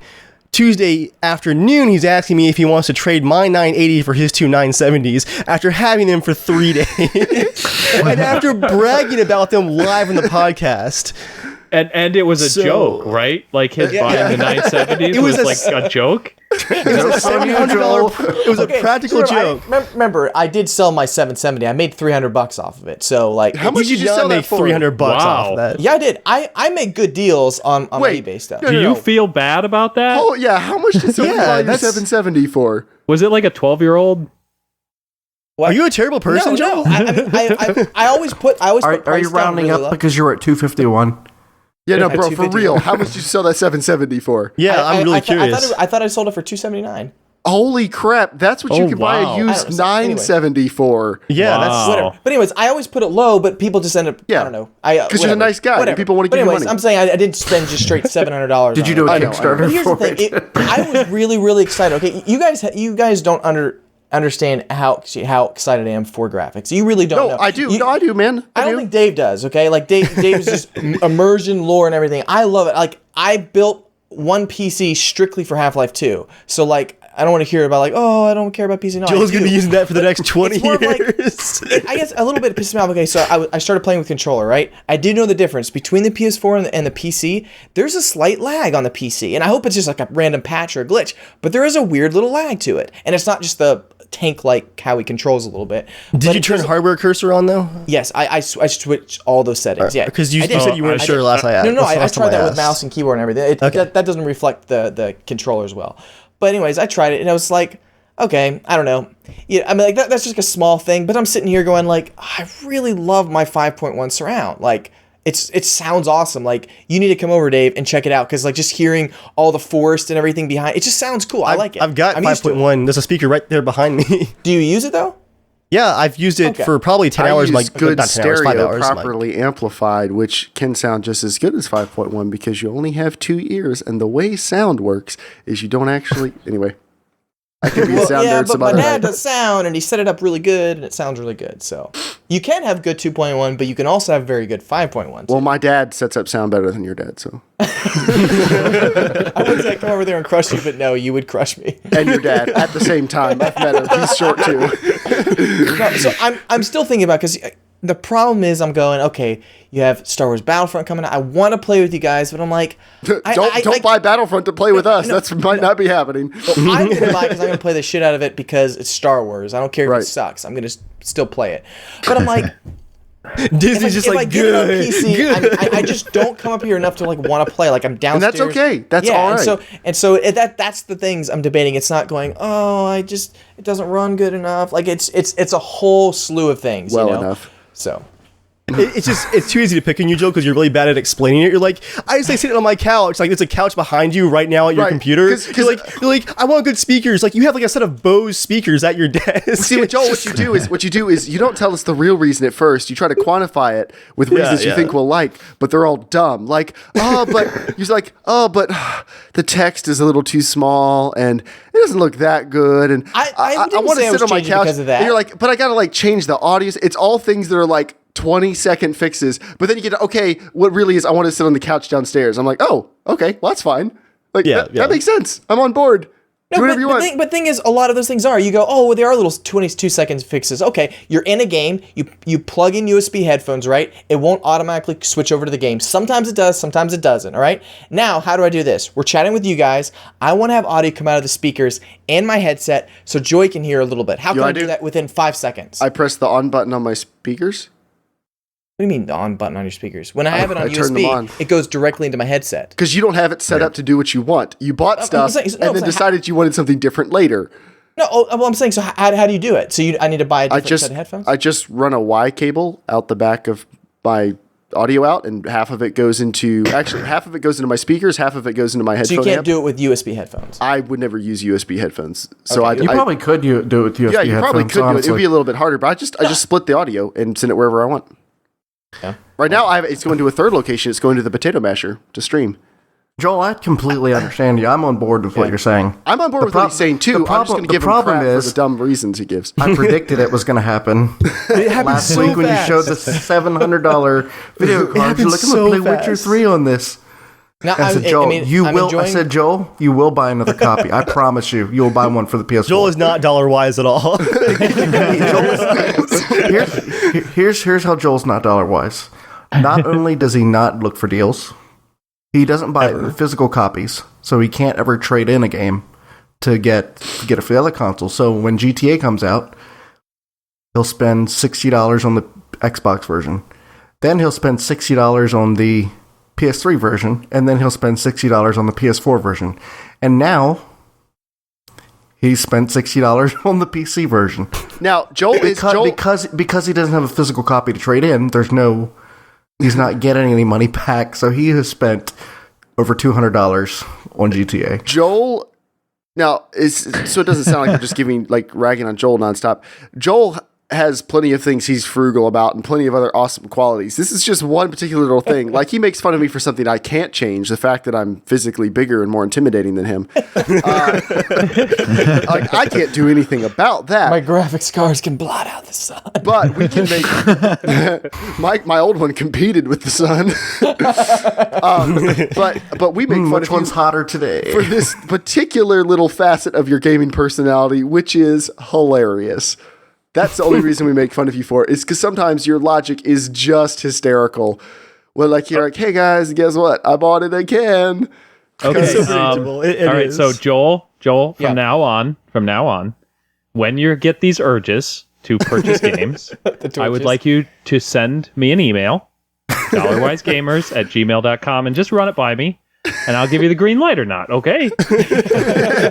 Accountability. Be prepared for the red light. You're assuming that Joel there's a long enough time between Joel deciding I want that and Joel owning that for him to type an email. Okay, well, I could click send on the email, but I could also click pay now. Emails are 3 clicks. Buy now is 1. By now.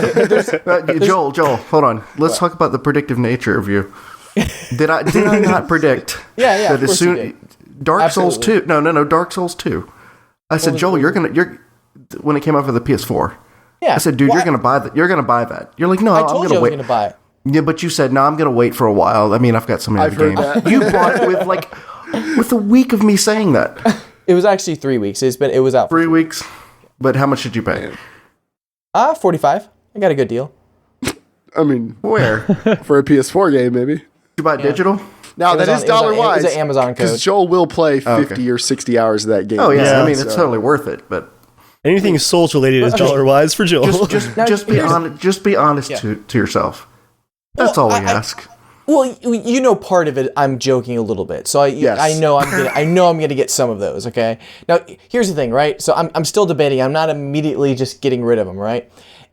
I'm trying to weigh the difference. Like, okay, what games are coming down? Like, okay, if Battlefront is really good, and you guys are going to be actually playing it, let's say it's like if you guys are not going to play it, then I like, you know, if Dave wants to play, I'll play a lot of it. But it's like, Yeah, if it's, yeah. hey, I'm gonna get on PC, let's play Battlefront. Oh, it's Arma, DayZ, Night. I'm like, I'm not gonna get much use out of my computer because I probably won't play alone. You know what I mean? Like, I'm not gonna play Battlefront by myself.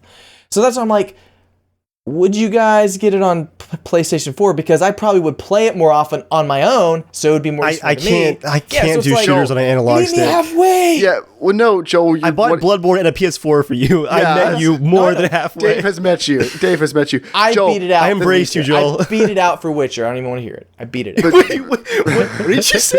What are the words that just came out of your Put mouth? it on the list. Did you just say I beat it out for The Witcher? Because you're not alone. But. White Wolf. Anyway, no, Joel. Oh, man. Wow, I don't even remember what I was going to say. Joel, I bought a multiplayer game to play with you on the PS4. I'm not opposed to buying other games to play with you once this game is done. Yeah. But I am going to get every miserable, wretched hour of quasi enjoyment out of Bloodborne before I give it Yeah. up. Like, I am going to be way too stubborn to go down without a fight on this one. So I'm not going to buy any others until... Like, I'm not going to buy any other multiplayer PS4 games for the intention, just because to play with you, because, like, we have other games we can play. I'm not going to do that until I'm done with Bloodborne, just because the primary purpose is playing with you, not the game. I'm just saying, if Battlefront was good, and let's say you might not play a ton of it on your own, but you're like, oh, I might play it. Would you join me on the PS4? I would let's rent say it John for- got it on the I would PS4 rent it too. for Is that a $700 game? That's the question you need to ask yourself. Yeah. If it's not a $700 game, just sell one of your cards. If you're a console gamer at heart, be a console gamer at heart. That's what I was saying. That's what I was saying. Like, I would get it on the PS4. I'm just saying, like if you guys are really gonna play it, then I might keep it and You really should sell enjoy one the of your graphics cards of to it. Jeff, who's buying my matching Gigabyte card this weekend, and he can SLI. Jeff, if you're in chat, looking out for you, brother. Oh, man. Don't do that to Jeff, guys. He's already bought things this month. He's bought things. Dave's just saying that because he wants it. Joel, to answer your question, I would rent it from GameFly for the week or two where we'd be playing it a lot, and then I would send it back. I wouldn't buy it. But we To have wrap up the segment. Okay, Speaking of GameFly, I forgot. Do you guys ever, this is for the Dollarwise games, do you guys ever buy your games through GameFly? or rent them. You mean No, buy them. buy? I've used GameFly years ago, but no, I haven't bought any from there. They actually have, for consoles at least, obviously. Yeah. They actually have really good deals. Like if you Nice. catch some of their deals Their throughout the week. sales, like their Yeah. sales. Yeah. Yep. I don't watch that one closely. I watch a lot more of the bundle sites, but it's definitely one that we can look at. Oh yeah. I mean, if you're Yeah. but if you're comparing like a in-store price, GameStop or something like that for a console game, like I don't know, they'll have like Watch Dogs for like $12.99. They'll just have it. That's not bad. The console thing, like if there is very little, like I own an Xbox One and I own an Xbox 360, and I've owned an Xbox One since day one, and I've bought exactly 0 games for that. And like that was what was not a Dollarwise deal on my part. It was a Xbox fanboy deal. Like that was just like, I'm an Xbox fanboy, I buy Xbox One. So you bought it for entertainment? I bought it and Out of habit. He bought it out of habit because another Xbox came out. That's because what another happened. Xbox came out. It was time for me to buy it. And got really irritated because I didn't get my stupid achievement that said Xbox Day 1, whatever achievement. Oh man, that's worth so much too. You can put that in your resume and stuff. I know, right? That gamer store goes up. But I've gotten a couple of games for free for my Xbox One out of like customer service things because I had a whole like issue. But I've played so little of it, and now when I think Xbox One game, PC game, I'm gonna buy a PC game because it's easier, it's more convenient. I can stream it very simply. I don't like the Twitch streamer on Xbox One, and yeah, like. So you got an Xbox One. You've really bought no games. How many PC games do you think you've gotten since the day you got that Xbox One through today?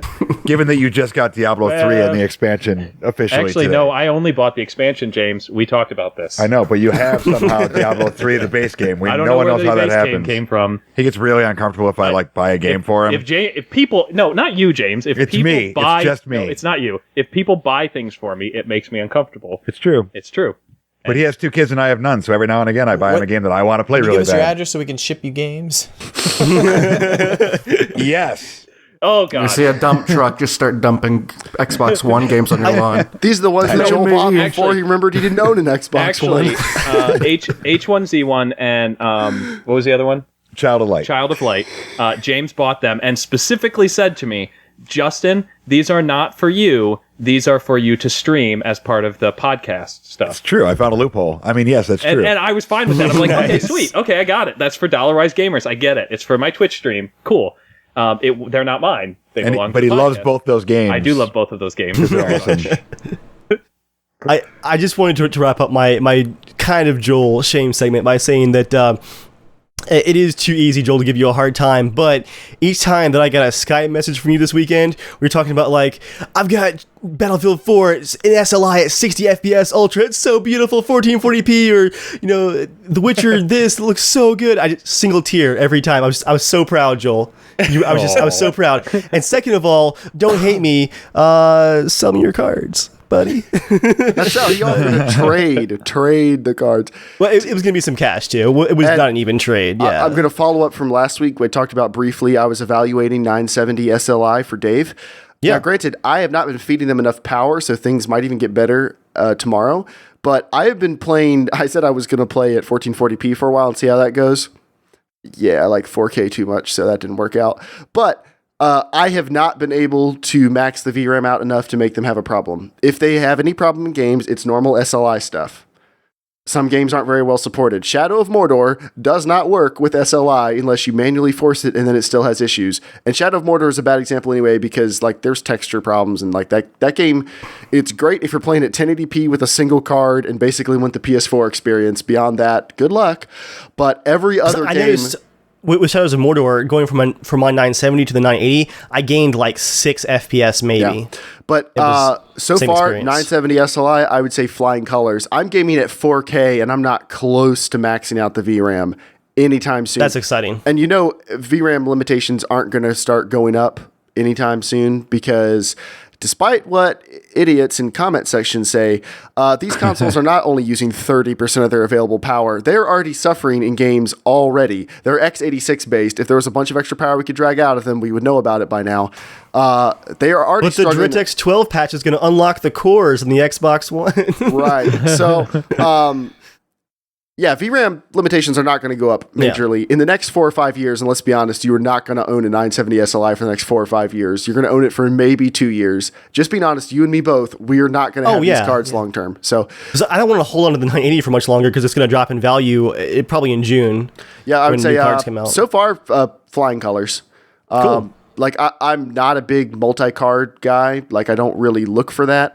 But I would say the SLI so far has been great, and I'm looking forward to giving them more power tomorrow and seeing what happens.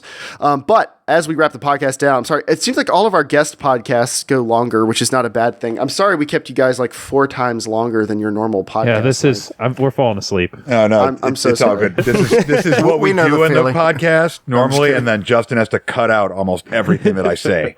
Oh, man. Oh, we don't edit this much. That's James is lying. Actually, that's one of the things that him and I worked very hard on. True.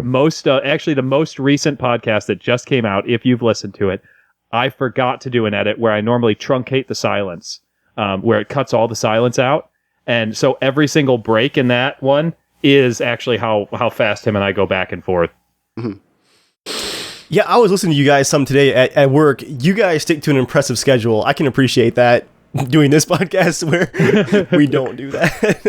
that takes some serious effort. Our longest was 42 minutes, and that one I had to cut down by about 10 minutes because it was way too long. Oh, yeah. And that one we had to way apologize for. But, because it's supposed to be short. That's the whole point.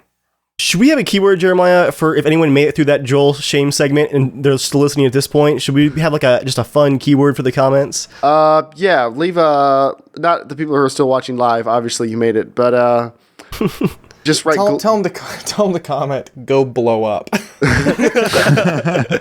They should say what that comment said a couple weeks ago from a guy. Say Joel is my role model in the comments, and if you made it this far, you won't get a prize, but. You can say it. As we close out the podcast, Dollarwise guys, do you have anything you want to pimp out? Not just where can people find you, but do you have projects coming up, things you want to direct people towards? Basically, this is the part where you can just shamelessly talk about anything you want people to check out. Oh, this is all Justin. Oh, well. No, honestly, I'll tell you what. The biggest thing that we're always reaching out for is indie developers to be guests on the show. We really want that. We want to be part of the community. We want to be the place people go to learn about indie games, and that indie gamers who are just building their first games, and we're talking anything. It can be, I've played some indie games where I'm like, wow, this is a good start. And those are the kinds of things we want to be part of, and we want people to have a resource. I mean, we're not big. We get very few downloads. Right now for the entire month, we've got 70 downloads, which is great. And a majority of those are because of you guys. So thank you very much. That's awesome. So, yes, just check out the podcast, check out my Twitch streams. Feel free to follow me. James and I, we have a lot of fun on there. I do game giveaways because I buy so many bundles. I tend to get a lot of games that I already have. Oh, yeah. And so they're not great games, but a lot of times they're indie games, which you probably never even heard of, and it might be fun to try. And so check out our Facebook page, like us on Facebook. That's where I normally communicate all of the giveaways and all of the Twitch streams starting. And then we have a website, dollarwisegamers.com. Very simple. Yeah, I mean, that's really it. That's the whole, everything. Yeah, you guys have a website up. We don't even have one of those, so that's pretty good on you. And also, if you tweet at me before, a couple minutes before you're going live with your streams, if I'm on my computer, if I'm not going to be streaming, I'll go ahead and host you, so our people can kind of get familiar with the streams and stuff that you do. I'll just host you on Twitch for anyone who's available. But yeah, yes, go ahead. Actually, so we're going to do a tabletop simulator. We were talking about doing it with some of our fans and stuff. I haven't talked with James about this yet, but I think we can easily, because we love tabletop simulator, I think we can easily do a fan one and a one with you guys. Mm-hmm. So we're thinking pandemic. We're going to have to kind of mess around with it, because if there's 6 of us, then we have to change the rules a little bit. I've looked up some 6-player rules. But if you guys are all for it, tabletop simulator, if you've never played Pandemic, you basically want to save the world from outbreaks of diseases all over the place, and James and I are pretty damn good at it. Well, then... that's a hard sell. Yeah, can we split you up on We're pretty good at it. Then? No. It's a co-op game. It's a co-op game. Everybody plays against the game,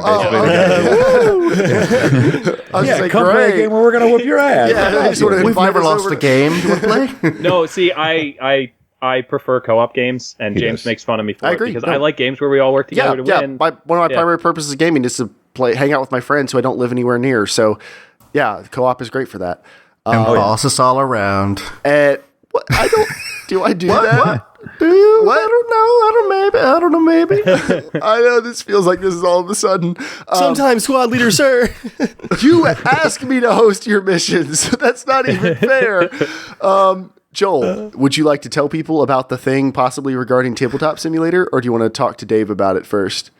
Oh, no, I can say, I bought a copy of it, actually, because I think when Jeremiah told me about the idea last week, I was looking at it. It looked awesome. So I was actually been watching a lot of videos, And so I got it today, and I'm starting to work on transferring my game to the tabletop simulator. Awesome. Nice. That's I made a great. game called The Nebula from Hell. 8 days and- left on Kickstarter. It's already been fully funded, so if you want to pity gift Joel money. Shut up. What? You put it there to plug it. I'm No, plugging it. usually that means you're being nice, but I know you're being sarcastic. I'm not being... Joel, He's also still taking money to for be Norman both. if you want to give him Joel, money. who funded the game? Who do you think are the people who funded the game? Yeah, I know.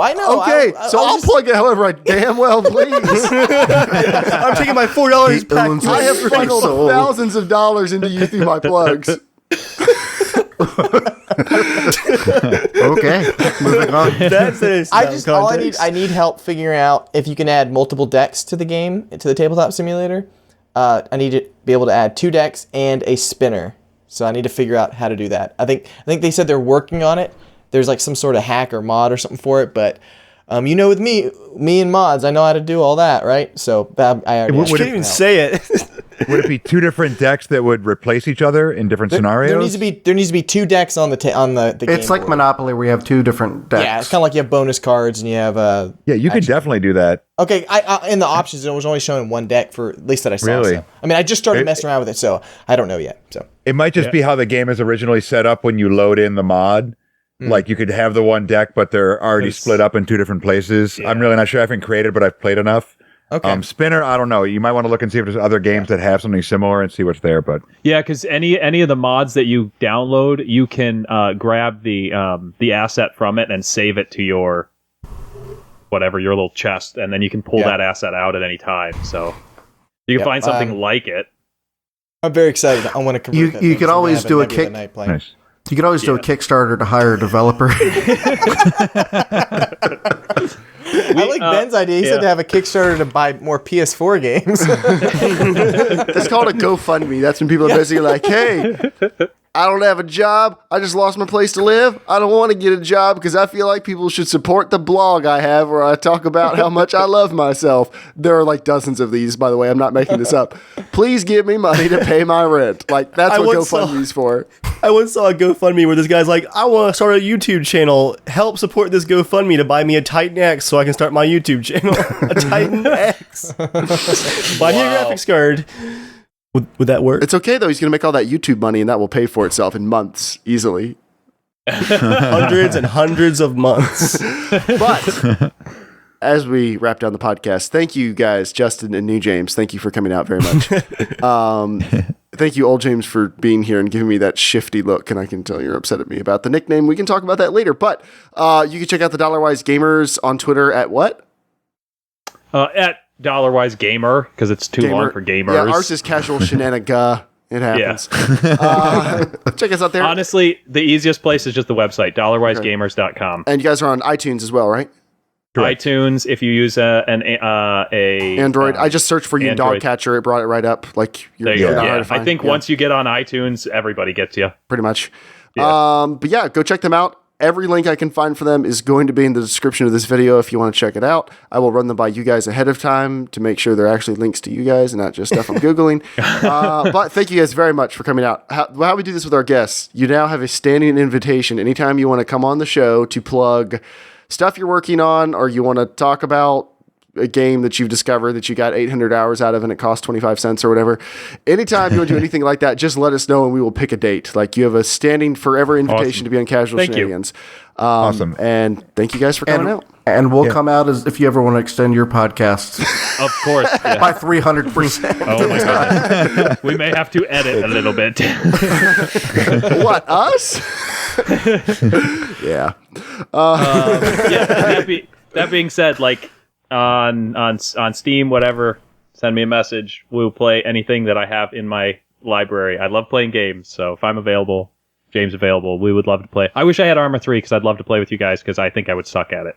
So I'm now, We all guys, start somewhere. we are so pro Most of this us week. still are not I'm good. playing outro music now. What do you think about that? I know. Joel, it's official then, we're why don't ending. you do the ending? Yeah, the music is nice because once it starts, we have a limited time frame to get through this. Joel, why don't you do the ending rigmarole for us?